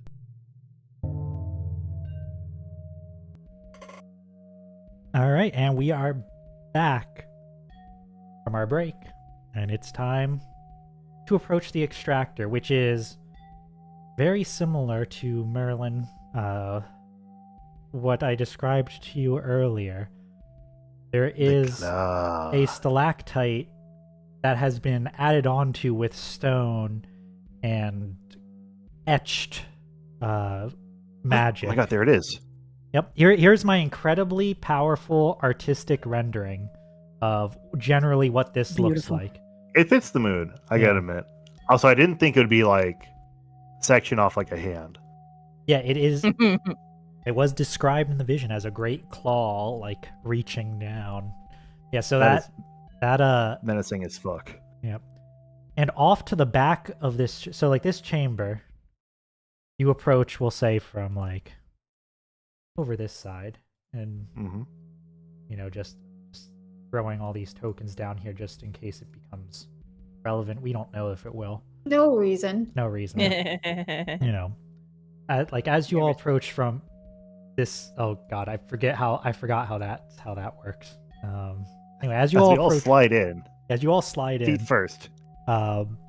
There's stone and sand along the ground, but this darkened part, is like somewhere between sand and liquid. Like there's shimmering and there's particles in it as it moves, but it's got a it's got like that like a brown reddish tone, and there's little wreaths of flame that will occasionally surface, or like a bit of ice will bubble up and like bob for a bit before rapidly melting and melding back into it.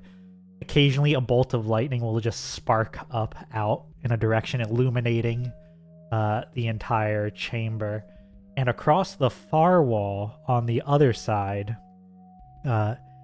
is a curtain of falling sand. The edge of the maw is exposed to this chamber, but hidden. Like if you were to go past here, you would be in the great pit looking up. I go behind the waterfall. No. Oh, we've lost Merlin Merlin something forever. good behind there. You know what? I made amends to my daughter. I'm good. Good luck, What about your other children? Wait, no, sand blasted off. Just his daughter, it's fine. A Diablo springs forth from the curtain. Oh yes, and in the center, like there's a narrow sandbar that crosses this lake of shifting liquid, and arrives at 5 stone altars, I suppose you could call them. Each of them has a humanoid form on them, unmoving. Oh. I was gonna say Merlin gets on one of the obelisks. No, it's already occupied. Already occupied. Good. You could be like, "Hey, sorry, I have a reservation." Just push one off and lie down. Strap yourself in. I mean, there's 5 spots and 5 of us. No. Are they restrained? What is the situation? Listen, I just think this table was made for me. It's perfect. Yeah, they do look like they are restrained, though no one's struggling at them. And at this distance, it's hard to tell if any of them are still alive. They look unmoving, like they may be deceased. They could be hypnotized. There's still hope. Mm. Yeah. Who's crossing over, if anyone? There's no figures immediately visible. Oh, that's a trap. Question. Yeah. Is this like strictly a magical anomaly that has been formed? Or is this something like, is the sand something that could have been in a weird space underground somewhere that I might have seen? Oh. I think this in particular, I'd say you haven't seen this exact scenario before, no. But you have, like, you've seen magic be used to warp underground before, and I think it's pretty clear to you that whatever someone made this this stalactite into, it's doing what it's supposed to. On someone made this to do this, right? Damn. Yeah. Cool. Is there a watermark on it to see who did it? Maybe you'd have to get closer for that. Ah, damn. Can I use study Mm-hmm. on to see like what it might be doing? Solve this then. I think it would be. Yeah. Here's what I'll say: you can from a distance, but it's probably a lot easier if you actually go up to the engravings, right?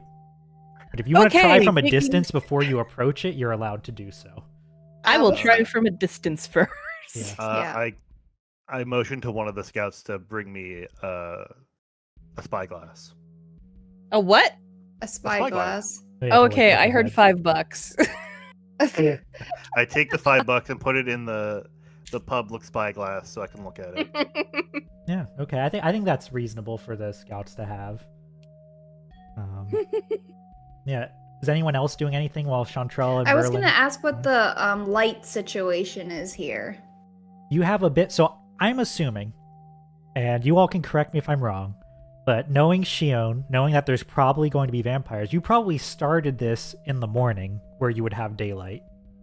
Oh. Right. That's my guess. So Yeah. I imagine at this point, with all the sneaking around and the occasional violence and like the exploration, it's probably in like early evening. Like you still have several hours of sunlight left, but the pit itself, by virtue of the sun starting to go down, is dark. But like there's still lingering sunlight drifting in from the falling sands on the other side. So it's like dimly lit with the occasional bright flash of lightning or like glow of flames from the Okay. center. I would. Oh, there's flames in the center. Yeah, like Sometimes. yeah, sometimes, inconsistently. Like this like well, darkened. I just want to put it. I'm going to create a light in advance Mhm. for anticipation of it going dark at any Fair point. enough. Okay.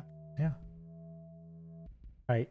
Chantrell and Merlin are studying. Vern and Shion, I assume you're standing your ground, keeping an eye out for threats. Yeah, I'm gonna wait for them to do the study and what they're gonna find out. Mhm. Cool. What is the position? Actually, can I attune from here? I think you're gonna have the same thing as I was describing with Chantrell. Like it would be easier if you were closer. As far as the Right. position, I think you are in a risky position. I wouldn't say it's bad enough to be called desperate yet. Okay. Mm-hmm. And I'd say that if you're at a distance, I'll still call it standard because, yeah, sure, the scouts can have some spyglasses and things to help with it. So we'll call it standard Cool. due to their presence. Nice. Do I need to roll? Oh no, I was assuming. Oh yeah, if you want to roll your attune, I think probably. You know what, I'll do that. I was going to say that probably one is enough, but if you want to do two, I think I can give you each different bits of information or different angles of the same information, if that makes sense. Maybe give you more context that way, but up to you if you want to risk You know what? it. I'm gonna save that roll Okay. because I don't want to mess it up. Yeah. All right. So from what you can see, Chantrell, it looks like there's 5 quote-unquote fingers of the claw, 5 altars. And from the enchantments, like at this distance, it's hard to tell for sure, but you think you can see like thin... You're not sure if they're strings or strands or lances that they're so narrow but shimmer at just the right angles towards the corresponding altars. And from those altars, there's a trickle that feeds into this lake around them. All right, sharing with chat. I think you also can tell from here that there is actually no, this probably isn't even part of the roll, but like getting closer to that pool, there's a humidity that fills the air as well. Blech. Ugh. All right. Seems like the stalactites question mark are feeding magic into the pool. All right, who wants to? Shion, you want to lead the way? I don't know if we can like attack the stone and have it do anything. Also, I don't like that it's empty. Yeah, you found 4 Okay, coffins, right? Sorry, what were you Did you say that there's something between the fingers and the coffins? Like, Yeah, between the fingers and the altars, there's thin strands of what Chantrell has described as like either like a magical connection. Like it could theoretically be physical, but it might just be magical. But it looks like it's what's passing through the bodies on the altar, and then yeah, I was considering the idea of maybe trying to sever those, but I don't think that's gonna work if it's magical. If it's just like gonna toss a knife there and cut it like it's rope, it's probably not just a rope, right? likely not, given all the engravings. But you don't know that for sure. But probably not. I think Mordio wants us to get closer. I mean, I'd love it, but you guys also don't have to. If you don't want to, look, you don't want to. If you just want to throw a bomb at it from a distance, if you had a bomb, I'm do going it. to. Right? We used all our bombs. I want to shoot my chain up at the claw to bring Ooh. myself up to where it is and to basically climb it. Oh, okay. I think that's good. What is your intent once you're up there? I want to integrate this into the like rather than just climbing. Well, I kind of want to get a better, closer view and overhead, and maybe be at a position where if someone shows up and tries to attack us, I can kind of get the drop on them. Mm-hmm. I like this. Yeah. All right. Give me a roll for that. I like this. What do you want to use for it? You already know this is a finesse roll. Yeah, for the climbing. Yeah, that sounds fair.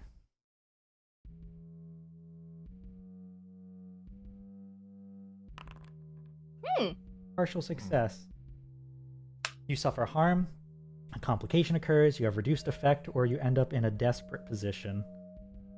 So, I think you're able to climb up reasonably well. Such acrobatics are not beyond Shion. Here, hold on, let me just...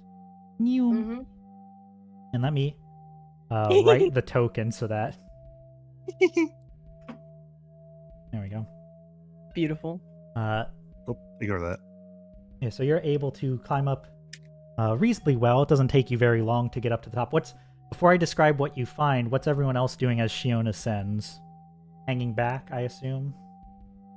Keeping lookout, yeah.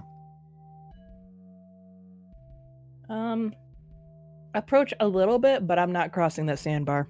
Yeah, that's reasonable. Ooh, a bar. Early? Yeah, I also... I get closer with Chantrell. Sounds good. I assume Vern and Chalice are Verm. hanging back. Verm. Me. Yeah, I'm hanging back. I I'm cannot too risk scared. it. I'm only about to get political office. I can't die now. Yeah, that's true. Mm-hmm. So, Shion, you climb up there easily enough. And once you're up there, I think what you find is a question. That clothing, are you one of Brown Talk's toys? Turn to the source of the voice. A woman in a dark suit, Ooh. tall elvish woman, which I know that Shion is also relatively tall. She... Wait, is she? Yeah. I've been saying that. Yeah, Wait, hold on. Let me look at my lineup. No, she's just as tall as Merlin. Merlin's a little man. No, I think... This doesn't add up. Correct me if I'm wrong, Shion, but I believe you're like, what? I think you were debating whether or not 6 feet was appropriate, right? I might be misremembering from an earlier stream. I mean, it's hard to notice. The Shion's always in the shadows. You can't really get a good idea of her 5'10" scale. is what I 5'10". decided. Oh, 5'10's 5'10". what you decided. Got it. Cool. Okay. All right. All right. I So might in have this to case, use a transform tool. there's an elvish woman in a suit with a red tie. Oh no, she's hot.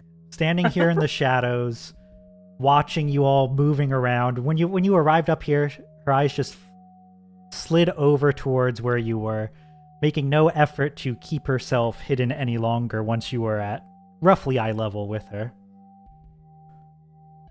Her expression is... There's like a small... I'd almost call it like a diplomatic sort of smile, right? Like, oh, we're putting on polite airs here, right? We get Vern up there now. Put me in, coach. Hot woman, let me in. Yeah, that's what the expression said. She did just ask Shion if she was one of Brantok's toys, so that's the words are a little. My different. response is, "Are you?" Oh, Damn. She would sigh and say, "I prefer to think of us as partners, but I admit, after all that time in the cold wastes, I suppose he does have an advantage over me."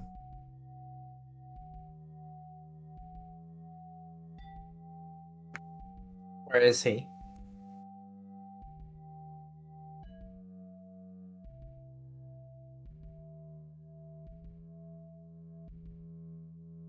hello. I think she chews on that question for a moment. Yum, yum, yum, yum, yum. Yeah. Is that why you're here then? Looking for him? You are just a little off target, I think. I suppose I could assist you in locating him at perhaps a later time.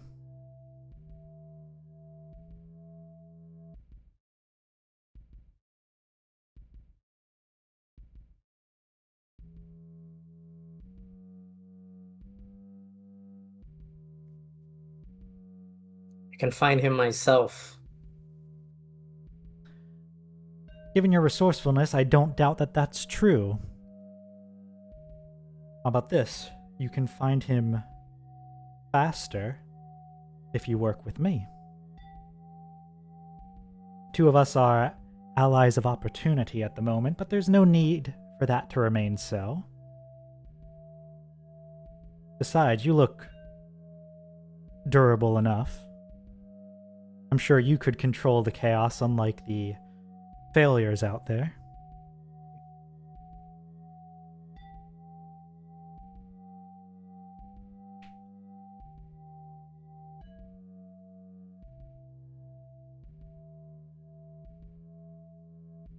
Oh dear.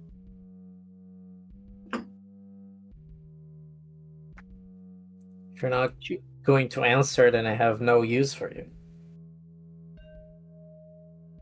I've been playing this game for a long time, child. I don't give up anything without getting something first in return. If you want the information you seek, you'll have to give me something. Otherwise, what's to stop you from saying that you have no use for me once I've told you what it is you want to know? Come now. We both know better than that. John, give it to her.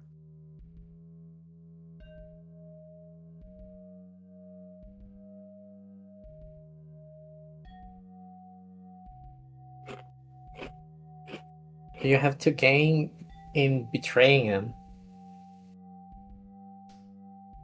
Full control over the project, of course, which it seems to me isn't your concern if you're looking for him exclusively. It's his resources and my knowledge. So, without him, Part 2. I already have the information. And his resources are already, and she gestures to below, and his resources have already been applied.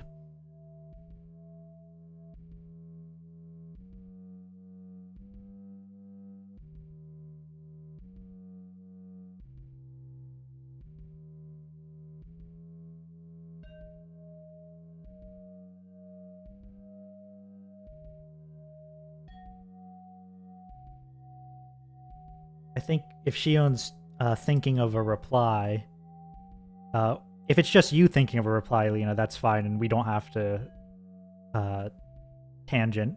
But if Shion takes a moment to think over a reply, I have something else she could bring up as well. But that's, up to you. Yeah, that's fine. Yep. I think she glances over Shion's shoulder, and she stands, no longer leaning against the stone.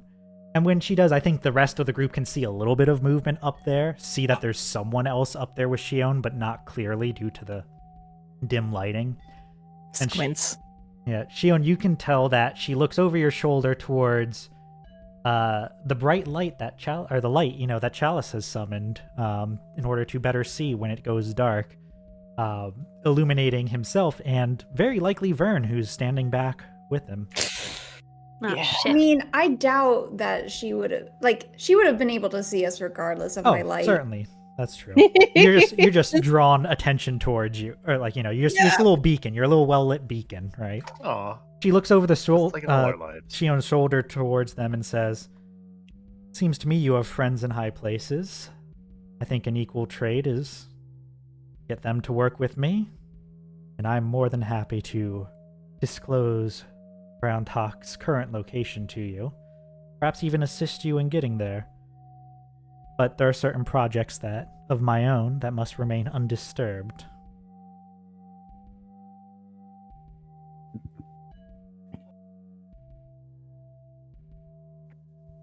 You misunderstand.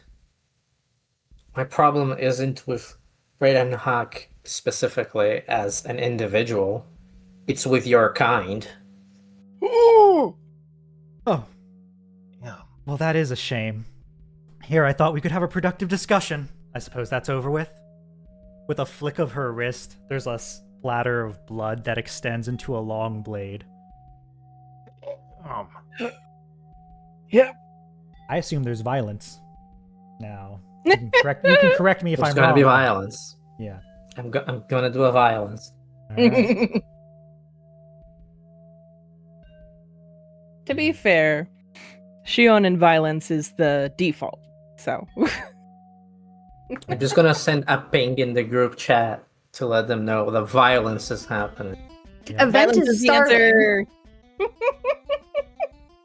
You're all invited to the event. You're of all invited violence. to violence.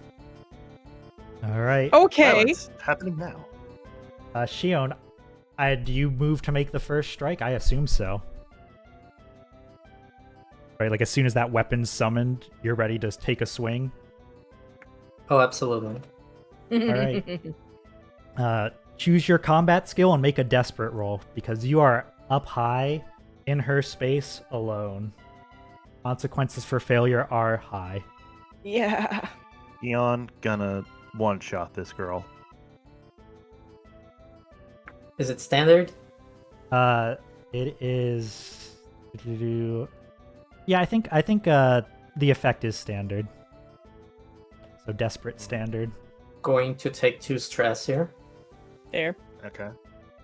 Whew! Alright. Sorry, that didn't go. Oh, the extra die didn't go. Yeah. If Can you I want to just roll roll? 1d6 and if it's a 6, then you're good. Okay. Oh, Whatever. all right.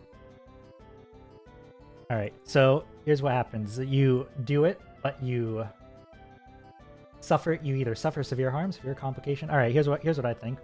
First off, it is a success, so you get your 2 ticks on her clock.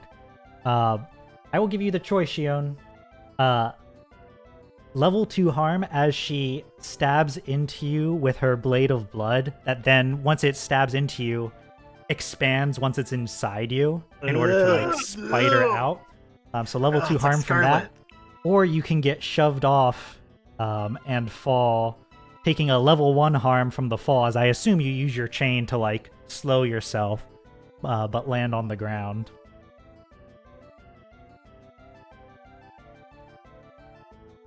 Yeah, sure. Let's go with the level 1 harm. All right. Level 1 harm. What do we want to call this? It's Oh fuck! Oh fuck! Oh fuck! Yeah, Oh fuck! no, I think like nearly broken ankles, right? That sounds Had a about great right. fall. Had a great Oh. fall. There you go. Maybe strained wrist from the whiplash on the chain. All right. Shion falls to the ground. Like you guys see Shion fall. Feel free to alter the description if you think otherwise. But as you like stumble back, deflect the strike, the sickle and chain dragging down the claw of the stalactite to slow you until you land on the center aisle. The woman glances down, sees that Shion has landed on the ground, and with a quick flutter, these two great bat wings appear, and she just goes Wait, hold on. straight for the squishy target. I'm going over there. Yeah, fair, I but have a ability. Actually, I also have an ability. It's called reflexes. So I'm gonna go first. Can I cast a solar flare? Oh, reflexes. When there's a question about who asked first, the answer is you. That's a great invocation there, Merlin. So I think that's true. You would have time to throw something in as she's approaching, thanks to that ability. Sure. Let's see. I think. What do you think would be a good one for this? Attune. I attune to the sun and be like, no, I take off my cap and it's just so shiny with my bald head it blinds her and everyone around.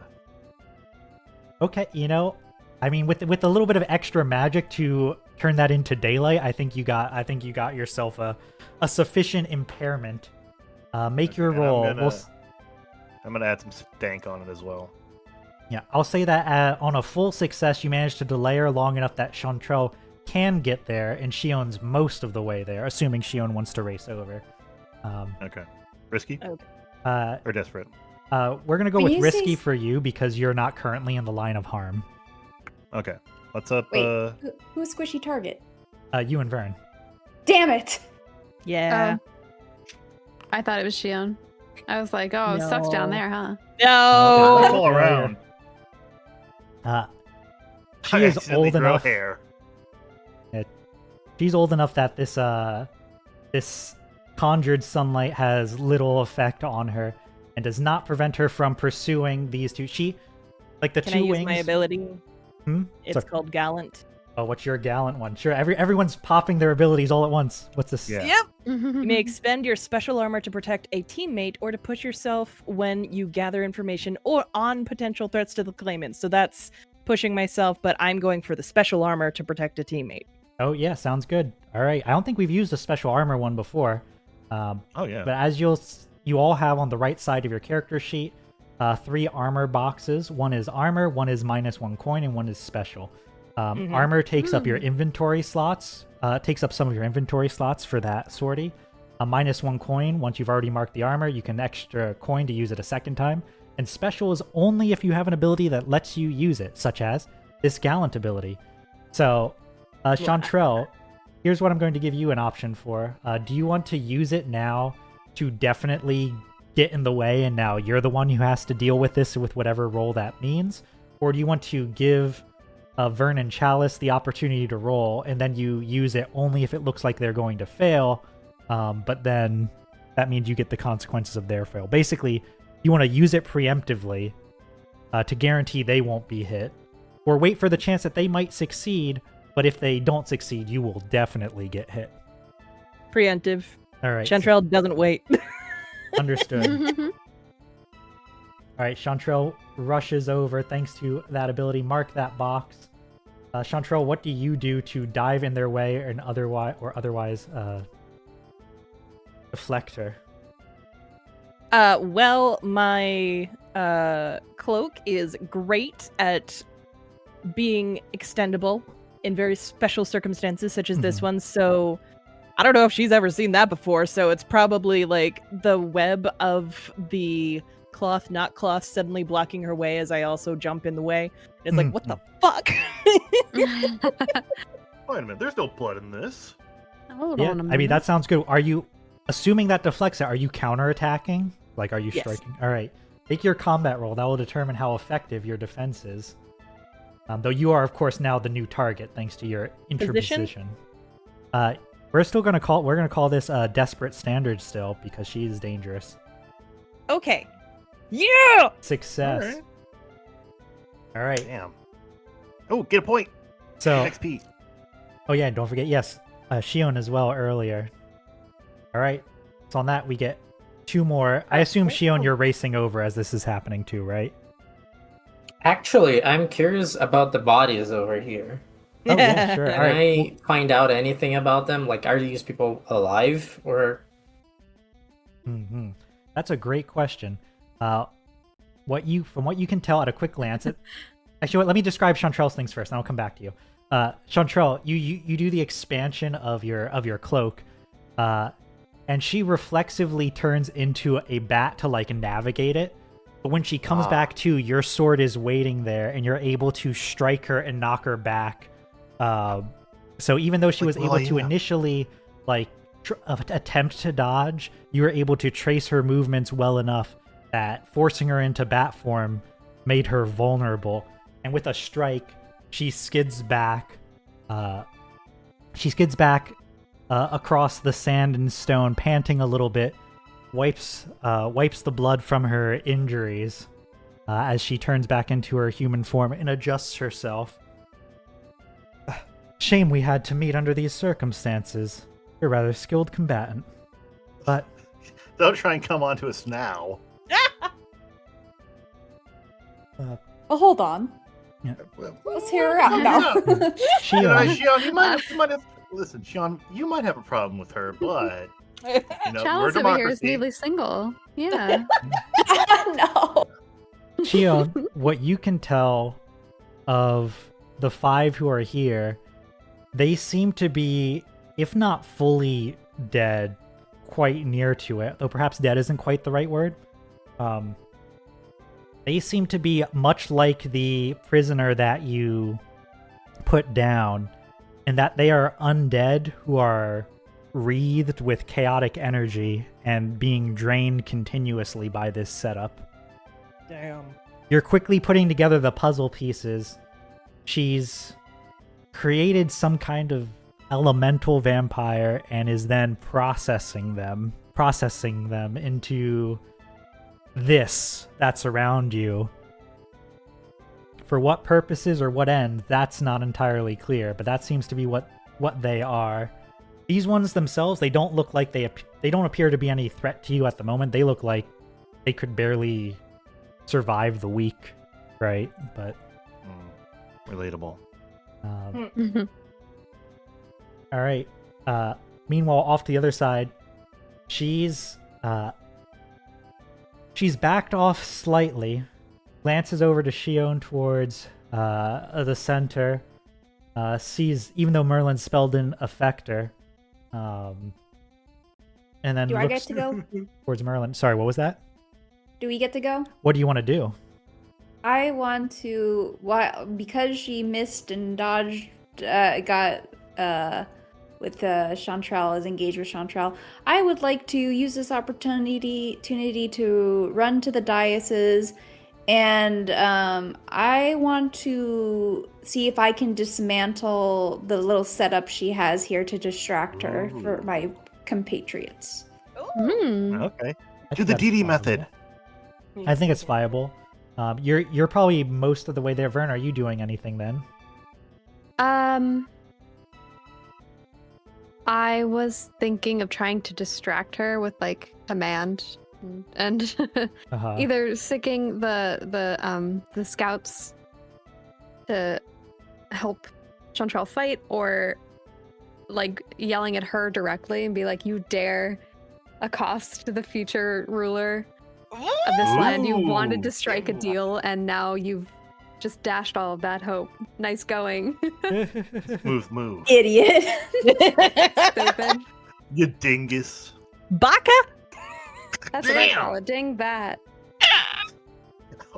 I have roll your regardless of the result. I have a good comeback for her, but I do want to see what you roll on your command. We'll see if your command distracts her. That may make the position of whoever rolls against her in combat better next. Mm-hmm. Okay. All right. No modifier and risky standard. Yeah, Or we'll go desperate, risky or, standard for you because Jean-Charles successfully protected you. You're not in... Yeah! Sweet. Damn. I do it. Thanks, other two die. I love you. Good job. I think she says with an exaggerated sigh, it's like,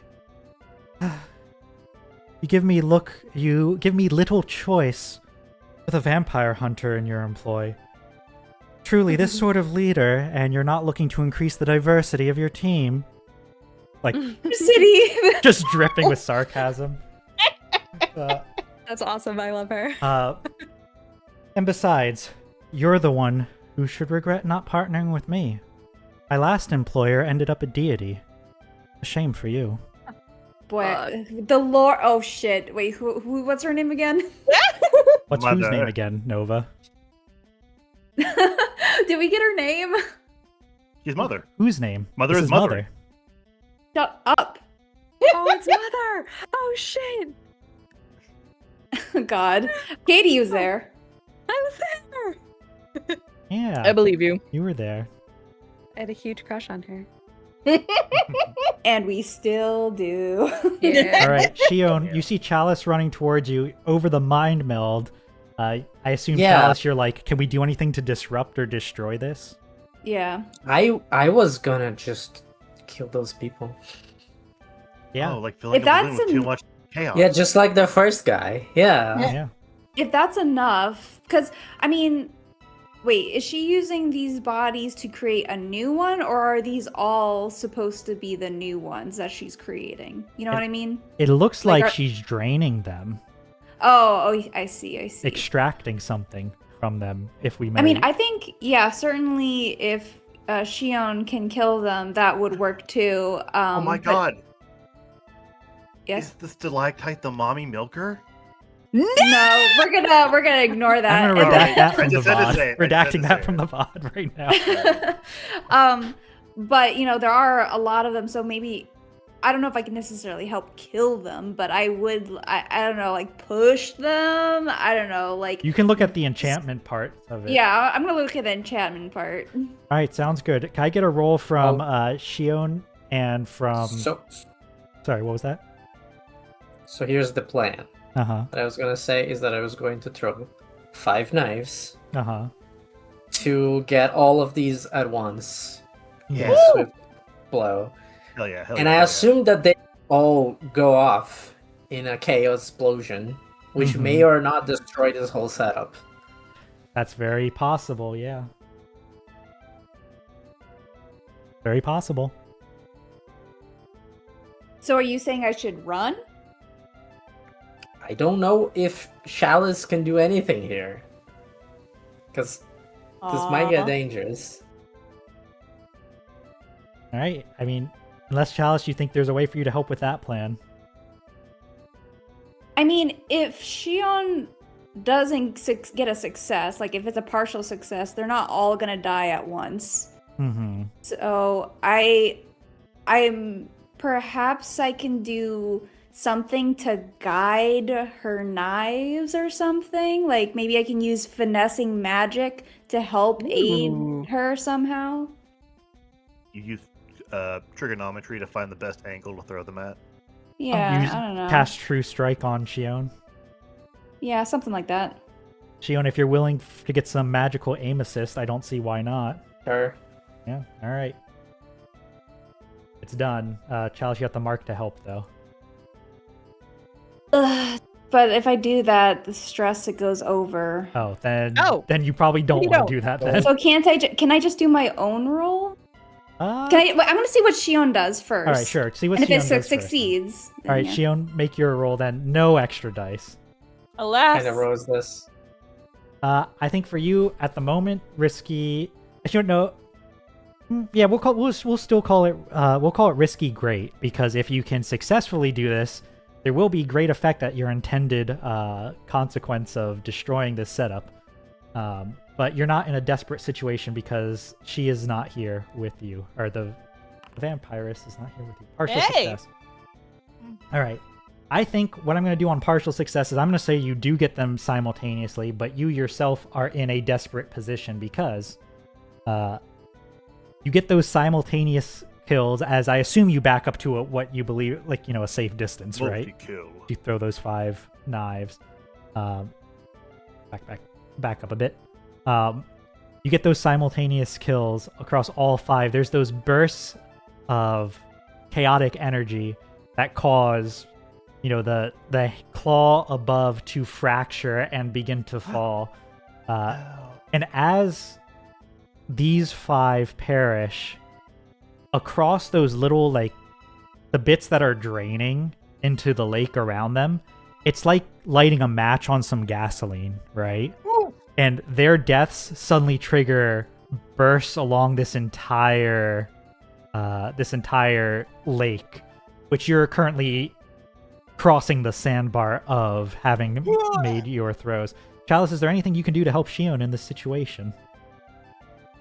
What is her exact current danger? Being exploded, or? Yeah, being exploded. The lake around her is in the process of exploding. Take my hand. Let me see. If you're not the resistance roll, that's not gonna help me. I guess. How does the loadout work again? If you have empty space, you can pick any item to put it on there. Wait, empty space? Where? You can have up to 5. I think 5 items for free. Yeah. Okay. Does your outfit not have pockets? Yeah. Well, because one of the loadouts is a riding creature. Oh. I don't know if that's an appropriate time to be like, hey, this thing was here this whole time. I brought out a flying carpet.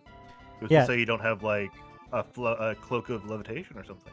It's like you whistle and it was with the scouts towards the back, right? And it races towards you. And I don't know if this riding creature can just help carry us off faster. Yeah, roll ride for me, I think.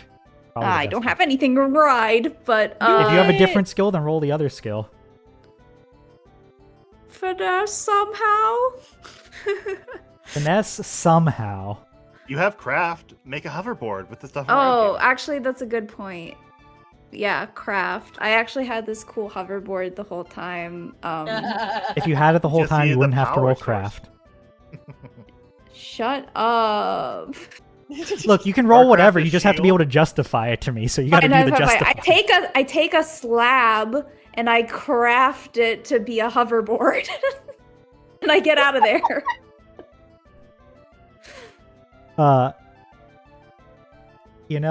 I craft sylph shoes for myself, like Witch Hat, and then I grab Shion out of there. You know what? Roll your craft, and I have an idea for what you can put together that's in Chalice's character if you succeed. And if you don't succeed, we'll say you craft a slab, and that does not quite hover. Turn the slab. Hey! All right, partial success. Here's what I think. Here's what I think. Shion, you throw it. There's explosions around you. Chalice, you are from a place of glass makers where they integrate magic with glass. You quickly mutter an enchantment across 2 panels of glass, throw one to Shion, and then the 2 panels of glass magnetize to drag Shion towards you. Right? I was going to say science, but this kind of is? Just like a whoop. So the 2 of you, I think in a partial success situation for both of you, what I'm going to do is have Mother look over, Mother be squaring off with Chantrell, see all of this collapsing behind her, and with a sigh go, what a shame. Rayon Talk won't be happy to hear how much money you've wasted by destroying that, but you can always afford another, I suppose. Do yourselves a favor and map out what I've left for you here. I suppose we'll see each other again later. And she's going to take her wings and back up. And as she goes by, she's going to try to swipe at Shion and Chalice. Take a flying swipe and then navigate this collapsing thing and go towards the sand curtain. Alright, can I attempt to stop her? You can certainly try. Depends on what you're trying to do. I mean, certainly Shion should get a chance. Yeah. You know what? How about Shion? You get your swipe. You can get your chance as she's going towards you and trying to get a swipe at you. And if something, I'm sorry, this parrot is distracting me. After that happens, I'll go from there. But I have an idea. Yeah. All right. Shion, Chalice, she's coming towards you. She looks like she's going to swipe at you and flee. What do you do? What are you two doing? You're on the back foot, but you could respond. I am going all or nothing here. All right. Because I assume that she's fleeing, and if you Yep. fail, she's just going to escape. Yep. So this is my last chance to just go for the kill. Mm-hmm. Chalice, what about you? Are you also trying to fight? Or are you just like throwing yourself to the ground to try to? So with the magic that I just created, can I help Shion like close the distance? With 2 stress, you could. And what happens if I'm overstressed? Do I just get a gain harm? you gain a scar, and that Actually, means you I'm gonna- permanently gain a stress every downtime unless you take Seek Solace.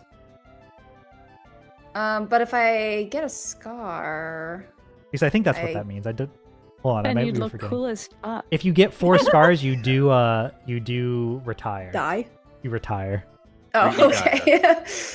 Yeah, but I Are you haven't gotten saying a I scar should have yet. been getting 1 stress for all Only the if you times I didn't- 6 solace? Yeah, only if you didn't do Seek Solace at least once, which I know you did recently. Ah, okay, I did. So It's up to you, Chalice. we may have forgotten it in the middle once, but I think the last couple you were fine. I'll. You know what? Let's get a scar. Let's get a scar. I believe in you. What a Alright. good lad. Okay, I am going to ask you another question related to getting a scar, because if I take 2 stress right now, I'm also going to be eligible for a scar. Uh-huh. Oh my god, twinsies. So, like, I can do that after my thing resolves, right? This roll. No, it has to Right. be before. It has to be before. I mean, I can assist. No, I mean, when does the scar trigger? Will the scar get in the way of me doing it? That's the question. Oh, I see.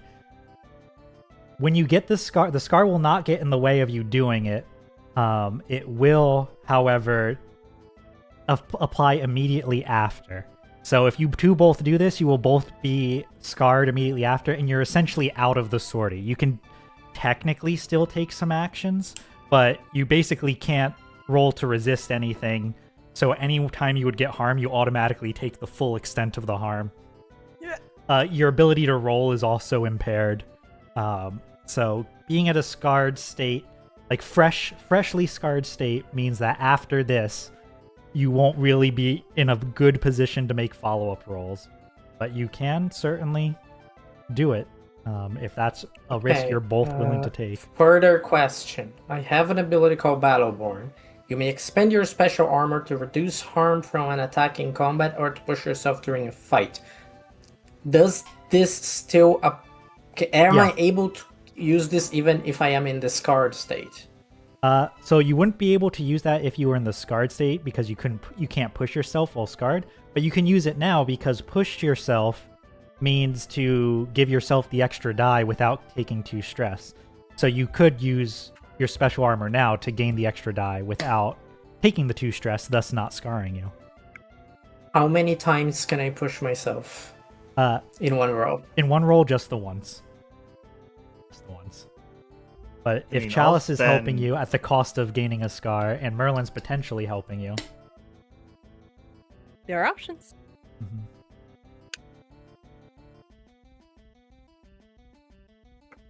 Okay. I'm going to do the...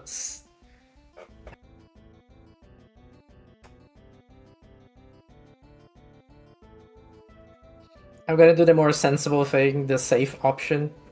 Okay. I'm going to push myself, but I'm going to use Battleborn, invoke this, check my special armor. Okay. Sounds good. So that will be 5 die. Unless I'm also being helped by Merlin. Yeah, Merlin, would you like to take 2 stress and describe how you're helping as well? Yeah, I'm going to... I'm gonna take my crystal that's been hanging off my hat. I'm gonna put it in my hands, clasp it, and it starts to glow. And then I'm gonna crack it in half like a glow stick and point it towards Shion. And that's gonna give her energy and power and vim and vigor and luck. All right. Hell yeah! Chalice, start thinking about the scar that you're gonna get, but I suppose it depends on Yeah, it how depends. this roll goes. All right. What kind of Well, roll is actually, I this do then? it to both of them. Yeah, fair. Your choice of combat skill, I think, if you're trying to take a swing at it. Yeah, as she but I goes- mean like position and effect. Oh, position and effect. I think you're at a desperate position, and with all of these allies here helping you, we'll say a great effect. Succeed and things will go particularly well. Like, you'll succeed and you'll be able to deal her harm and keep her from fleeing. Fail, and well, you'll take harm. Chalice is getting a scar and basically leaving the sortie regardless. So I think desperate, great. Which is the title of this song. Desperate Ooh. position, great effect. It's a bop. Thank you. Ooh, partial success. All right. So on a partial success, you get your. All right, Shion. Here's my question to you. I assume your priority is stopping her from fleeing, right? Priority is to kill the bitch. Priority is to kill her? Alright. Alright, so here's what I'm going to say then. Partial success. She takes the swipe at the two of you. Chalice, you using your magic do enable Shion to get that you and Merlin together, along with Shion's innate skill, are able to ensure that she gets a solid hit on this vampire as she does her side swipe. But Chalice, of the two of you, you're the one who gets struck. I'll leave it to you to decide what scar that leaves on Chalice. It can be a physical one. It could be a psychological one from the vampire. Do you know what it is off the top of your head? Ooh. I don't. I don't know if I'm interested in the psychological part of it, for sure, All right. is what I'll say. Well, we can take time to think it over and just say that the physical hit has Chalice quite literally like head ringing. Whatever this psychological scar may be, Chalice, you are completely out of the action from the blow as you see your life flash before your eyes, right? Like this strike. No. So the scar may I not think be I have physical. a PTSD sort of moment from when I first almost died when I was younger. Oh, yeah, that's yeah. I want to say that, like, because we're sort of like in the air, I would imagine, when I'm like pushing ourselves up and stuff, that the fall backwards, being like hit brutally and falling backwards, like triggers the memory of when I was falling in the cart with my family and they died and we fell down that cliff. And No. so I'm like getting it a second time. Mm-hmm. I imagine that really shows on Chalice's face as, like, you're hurt, but not hurt enough to be, like, lethally wounded. Yeah. But the whole retinue I am can now see. scared of heights. Chantrell, are you racing forward to pursue as well? Yeah. What about you, Vern? Well, yes, because this is the biggest threat to everyone right now, and It's a highly mobile threat.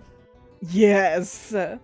So I trust whatever scouts we have left with Vern, Yep. even though I'd probably just yell and go after Mother. All right, sounds good. So Chantrell is going in. She had just flown away from you, so I think in terms of catching up, we're not quite there yet. Shion, what does this strike look like? Well, I was going for trying to hit the sickle right on the heart, Mhm. because the whole point of it was for it to be it's basically I was thinking that this would be the last chance I'd have to Right, kill, that so makes it had sense. to be right at where he would. Yeah, I just realized that a partial success you get 1 tick and not 2. Yeah, so you throw the sickle up and it misses by just a beat to the side, right? And there's a moment where she flies past and the stalactite is crumbling and falling. There's still fire raging from here, and her wings flutter, but she manages to rip it away, and is backing up, starting to escape. Just beyond the length of your sickle, Chantrell coming in behind you. I assume Shion's already reaching for knives, anything to try to hit her as she goes. Sorry, what was that you were going to say? I was groaning. Does Chantrell still have to go, or can I submit something? If you have something you think you could do, I don't know right now if Chantrell or Shion will be able to catch up after those rolls. So if you have something that you think can keep her here. Well, I was wondering if our scouts could maybe, if they have any ranged weapons, could bring down rocks upon her, maybe hit the cavern walls and maybe slow her down that way. If I could do a survey and try and pick the best loose-looking rocks. Yeah, I think that's a fair. Make your survey roll. See if you can command the scouts. Do what they can. Okay. Collapse her, slow her down. Risky standard, risky great. We'll call it risky great. Please work. Success. Nice. All right. Your rock It's tower. not enough to barricade the exit, but it's enough to buy time. Chantrell and Shion, you each get. You're both able to, if you choose, and I assume you are, able to close the distance. Yep. Can Merlin do something? Yeah, Merlin can also do something. How close is he to that pool of chaos liquid? She is pretty close to it. But No, I mean Merlin. Could he get there? I think he could get there. Sure. What would happen if he Is touched it still chaos liquid right now? What is it right now? It's in the process that thing of lit on fire. Yeah, it's in the process of burning and bursting, and electrical sparks and sudden stones are jutting up from it. But it's in the process of. There's still a bit left. What was your question there, Merlin? Merlin is gonna stick his hand in there and channel some of that chaos magic to fry the spat. Oh my god. And that will put me at. That's tasty. That would put me at. That put me over stress, so I think it's worth it. Yeah. Oh, if you're taking the stress, yeah. So you're taking 2 stress to give yourself an extra die. Yeah, I only have 1 stress left, so would I do that? If you want to give yourself an extra die on this roll, you can certainly do that. But you also don't have to. You can just make the roll and not take the stress. I want to make sure. All right. Merlin's also... Remember, when you get full stress, you're also essentially out of the sortie. So if this doesn't work, Merlin and Chalice are out of the battle. Well, Chalice wasn't doing much, so. Fair. All right. We'll say that because Chantrell and Shion have to close the distance, that Merlin, I think, is better positioned to go first, and then we'll have Chantrell and Shion go for potentially the final blow. We'll see.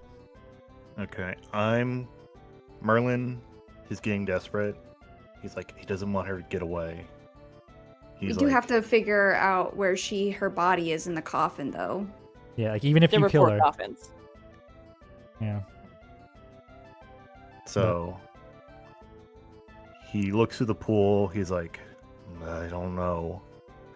But then he steels himself and sticks his hand in there. And he just feels all these chaotic energies swell through him, burn him, freeze him, just electrify him. And risky standard? Yeah, risky standard.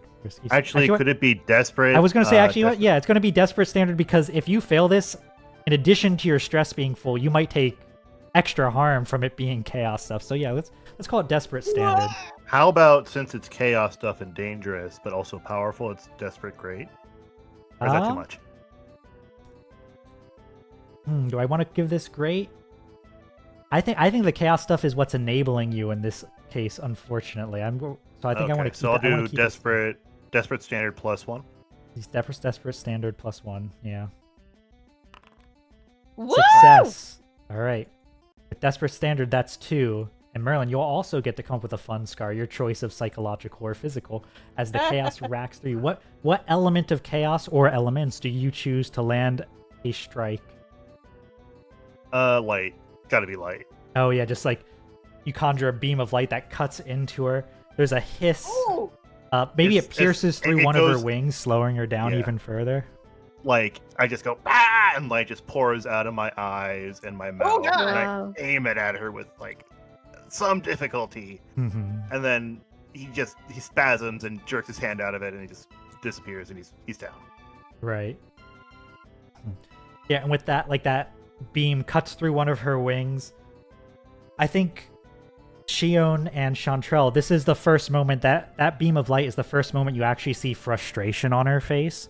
Like even when she was doing the flyby strike on Chalice and Shion, she was like, well, this is unfortunate, but whatever, I'm leaving. Now she actually looks annoyed, bothered. Mm-hmm. The two of you, are you making one roll with one assisting the other, or are you making separate rolls? I can assist. I have I'm plenty I'm of going in. stress options. All right. Shion, you'll get an extra die from Chantrell. Yeah, but this time I'm also just gonna take the stress. All right. I'm also going down after this, so I hope that Vern and Chantrell can figure out the coughing after this. Oh my god! Yeah, we can. I got a lot of survey. Yeah. All right, I will give. I'm not sure what Shion is going to be doing to attack. Whether it's like I give them a boost as like a hup, so they can hit better, or if it's a. I think you probably just pin her down. You stab through the wing to the floor, and then I can go in. Sweet! I'll get the other wing then. All right. All right, Shion, you get your. So what kind of roll are we looking for here? This is going to be another this because she only. Yeah, we'll go with Desperate Standard. I think Desperate Standard because Not great. no, not great here. But honestly, even a partial success is enough to fill one tick.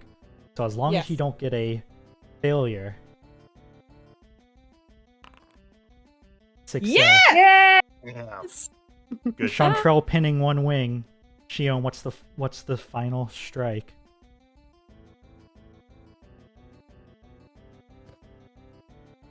Okay, so the moment as she's stunned by the light, and Chantrell pins the wing down, what Shion's gonna do is tackle her to the ground.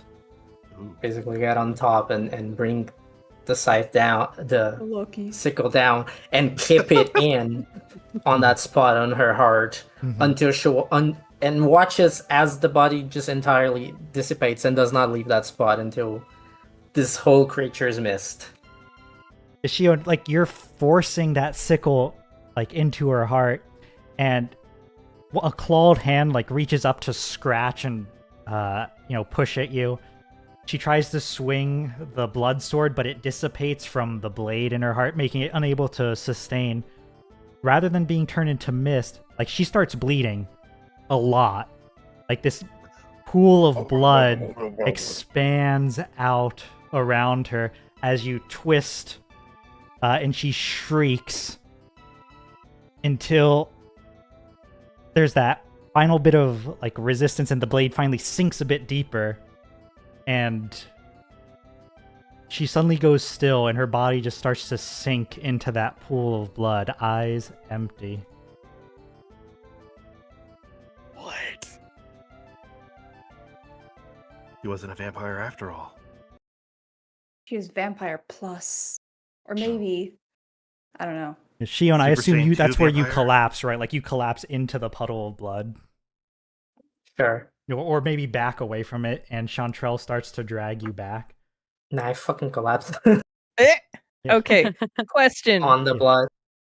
Did that death feel like the one vampire that had already lost its regeneration spot?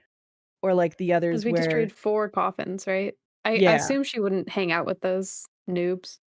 Those plebs, But- yeah. Like he don't hang Yeah. out with us. Yeah. It does not seem like the final one, especially because the blood that Shion collapses in begins to boil. Oh, Ah! no. Okay, get them out of there. Dragging them Honestly, out I'm willing to bet that her coffin isn't even in this place. in this cave, probably Like Yeah. it's not. probably in a remote place somewhere else. In the Bahamas. Which means we might see this character again Ooh. in another campaign. Oh, she ain't gonna well, be that's happy. that would be the third one. Damn. Yeah, she's gonna be a recurring villain. That's what I'm Nah. doing, yes. Oh. Okay. Speaking of recurring, Chantrell, as you pull Shion back, there's rapid footsteps from behind Vern. Vern, you glance. It's not one of the scouts. In fact, you don't see anyone there. And you hear as someone moves past you, get ready for a fight or get ready to flee. What? Oh, God. What? Chantrell, as Better you not pull, be Bastion. as you pull Shion away, someone pulls Chalice and Merlin back. And from the boiling pool, a great scaled hand reaches up and grasps the side of it. God. Rotting scales and jagged nails. And between these guys and there, so appearing from Ooh. from nothingness, a man with a crossbow, and says, and repeats this to Chantrell. If they get up, what do you think your chances are of taking down a dragon? And he loads his crossbow. Yeah. I'm not great alone.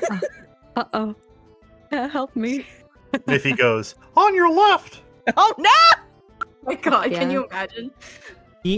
The man quickly gestures to a few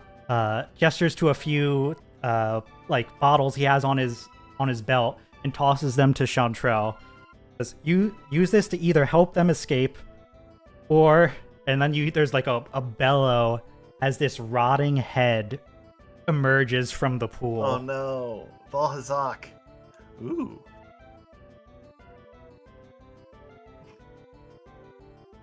Players, we're at the end of our time, so I need from you a single decision. Are you taking the man's healing items and preparing to fight, or are you taking the man's healing items and preparing to flee? I have a question. Because these are healing items, but several of our people just did the whole scar thing where they're supposedly out for the sortie. Does healing item override that? What I will do, for full transparency, if you choose to remain and fight, you will keep your scars but regain some stress. So people will become conscious and be able to contribute, but will In this otherwise... horrible situation. Yeah. If you're a bird, I'm down. Vern would retreat, I think. Okay. Chalice cannot But- contribute. No, we'll slap him up. We'll give him some smelling salts. I'm too passed out to make a decision, so You wouldn't be. This is a group decision, although I guess it's technically a Chantrell and Vern decision. The Yeah, I true guess they fan get club to say. can convene. We used our right to object to this. Yeah. Do we think that the man can solo this dragon? I don't think he can. If so we it'd be leave, he's condemning him coming to with death. us. That's all I'm saying. Yeah. Okay, that's fair. That's fair. Oh, Yep. alright, we're fleeing. Do we want a dragon in the maw or outside of the maw? Yeah, Well, that's yeah. It cannot Sure. be our Maw is problem right Already a now. dangerous listen, it's a place. tactical retreat. We're gonna Tac- regroup and we're gonna Oh, get this the, is the, gonna- the- it's the gonna resources really- to fight this dragon in like We're gonna go a out bigger there and we're gonna skirmish, get all of probably. our money, Yeah. and we're gonna come back with a well-paid army. I don't know. I don't know if this is gonna do well on the poll. throw airships Gotta be at it, honest. you know? Yeah. All right. Yeah. So with Yeah, that decision retreating. made, the man quickly past Chantrell some of the potions, quickly pours one down Chalice's throat, one down Merlin's. It's not enough to get you guys fully cognizant, but it's clear. It's like, we're leaving now. Yep. And as you all are fleeing, he turns and fires a bolt into the scales of the dragon, which then gets up and flees and flies up and out of the maw. Oh boy. So next time, So cool. we can finish the sortie and we can talk with Rowan about what's going on. Find out who Who? this boy is. No fucking way. No fucking Oh, way. is this from somewhere else? This is Yeah. from a previous campaign. It's Ooh. my character. It's Rowan. I'm so What? happy. Well, what if- Last time what I if had a Chalice character and- Sorry. What if Rowan and Chalice kissed? No. I think I saw this guy exploring a colorful dungeon before. Yeah. Amazing. Mhm, mhm. Amazing. All right, well, I guess I'll learn next time. Yeah, we'll learn next time about Mother, about what Rowan's doing here. But I will say just one little thing, just to tie a loose end, is Shion, when you heard the rumors of this place, you did hear there was someone else asking pointed questions about vampires. I do remember that. Yeah. Oh my god, I'm now remembering that. And anyway, It's like a damn. we're already a couple minutes over. I know it's very late for at least one of us. So Okay, but we gotta show the picture that I Oh, made right, show real the picture. quick. I'm gonna put it in the chat, but also send it to you, Yay. Mordio, so you can put it on stream. okay. Give me like 2 seconds. I should have Okay. done this earlier. Sorry. I'm gonna do a preemptive normal Nova. Preemptive normal Nova. Charging it up. Because I like forgot where I stored it. But okay, here's that, and then in the chat. Excuse me. Yippee, yippee, yippee, yippee, whip. There, the Shion. Oh, okay, I'm bringing it onto stream in one moment. Oh my god! Nova! It's so fucking. Oh my god, that's based. Da-da-da-da. Oh my god. Yes! I love them. It's Inuyasha style. At least I tried to do it Inuyasha Oh, is that style. why you said is it enough time? Is it time in my life to rewatch Inuyasha for the 5th time in a row? No, that was something else. But Just any random day. I definitely see Typical Nova day. the bangs. yeah, the bangs for sure. This is incredible. Happy It's a lot birthday, Nina. fluffier than I know in her reference. But I That's was fine. like, You had to do it for the bit. yeah, we have to do it for the Inuyasha. Yeah. Kagome! Alright, sorry. Yeah, I thought I could drag it onto the VTT, but that's not. And puffy Going pants. And Kagome! You put it Whoa, onto big. OBS. there it is. There we go. I'm glad that this is pre-scar number 1. Oh, can we get because some other edits than on I this got even more Nova? stuff. The character changed. so How many There's revisions? about to be a second scar, so maybe wait. good. Oh, There we are. Look at that. Wow. excellent. That's beautiful. Our vampire hunter. Yeah, it was fun. It's fun. Oh yeah, definitely. Yeah. The screen Yeah. tones are a little harsh on the screen, but Yeah. so be it. That's You'll the have to ghost. look for it wherever Nova posts it on Lena's actual birthday, which is in a day and change. Yeah. It's Woo! on Saturday, but there's a birthday stream tomorrow. Not to take Shion's or Yeah. Lena's plug for the evening, Yeah. but yeah, Lena, happy early birthday, and Woo! Yeah, thank you. Birthday. give us the details. There's of a your right birthday stream. zoom level for that makes screen tones look good. And I've Yeah. learned this because I draw a lot of things with screen tones on the streams that I run once a month, Ooh. of which this month's stream will be tomorrow, and it will be Ooh. tomorrow specifically because my birthday's coming up, and usually I take requests, but this time I decided that I will not listen to anyone and draw what I want Yeah. Yeah. on occasion of it being my birthday. Yeah. So what you the birthday guys girl can wants. get there at 7 p.m. Eastern time, and probably goes on for a few hours, so you can show up whenever and say hi. Yeah. I'll be there. Yeah. All right. Well, looking forward to that. Ambone, anything for you to plug? follow me on Blue Sky and VGen. Streams happen when they happen because I'm working and it's very tiring. So That's just fair. keep an eye out for that. Masha, anything from you? I'm gonna try to stream Transistor tomorrow. Woo! Oh, I was very exciting. gifted by a wonderful friend, and I don't think I've actually played a roguelike before, so Oh no. this Oh, I will thought be you were out about it. interesting. Strangely, I've never played Transistor before. So I'd like to see like your impressions of it and see gameplay of it. I've seen a bit of gameplay, but I haven't gone through all of it, and obviously haven't played it yet. So we'll Also, it's see gonna- how this goes. Also, it's going to be Transistor for Pride. Hey! Yay! Nice. Is the donk zone like a bot thing? What? What, Nova? What are you talking about? And is that related to anything you want to play? Oh, this because I week? posted Donkey Kong, a very Discord thing. Oh no, never mind. All right. Nova, anything from you? No. What about you, Katie? No. All right. Vote for Lena's birthday. Vote for, Yeah! vote for Lena's A birthday. birthday everyone. in every pot. All right. I'm going to move us on over to closing. But we will likely raid into somewhere, so don't leave just yet. Just give me 60 seconds to figure out where. I will announce it. But in the meantime, thank you so much, everyone, for watching. We hope you've enjoyed your time here at the Liminal Branch Library, and we hope to see you again soon. Goodbye and good night. Good bone to you, even.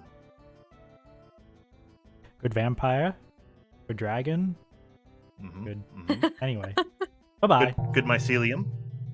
Mm. Bicelium, even.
Alright, we're gonna head over to Ninjin Bunny, who is just starting Clair Obscure. Looks like just reached Act 1.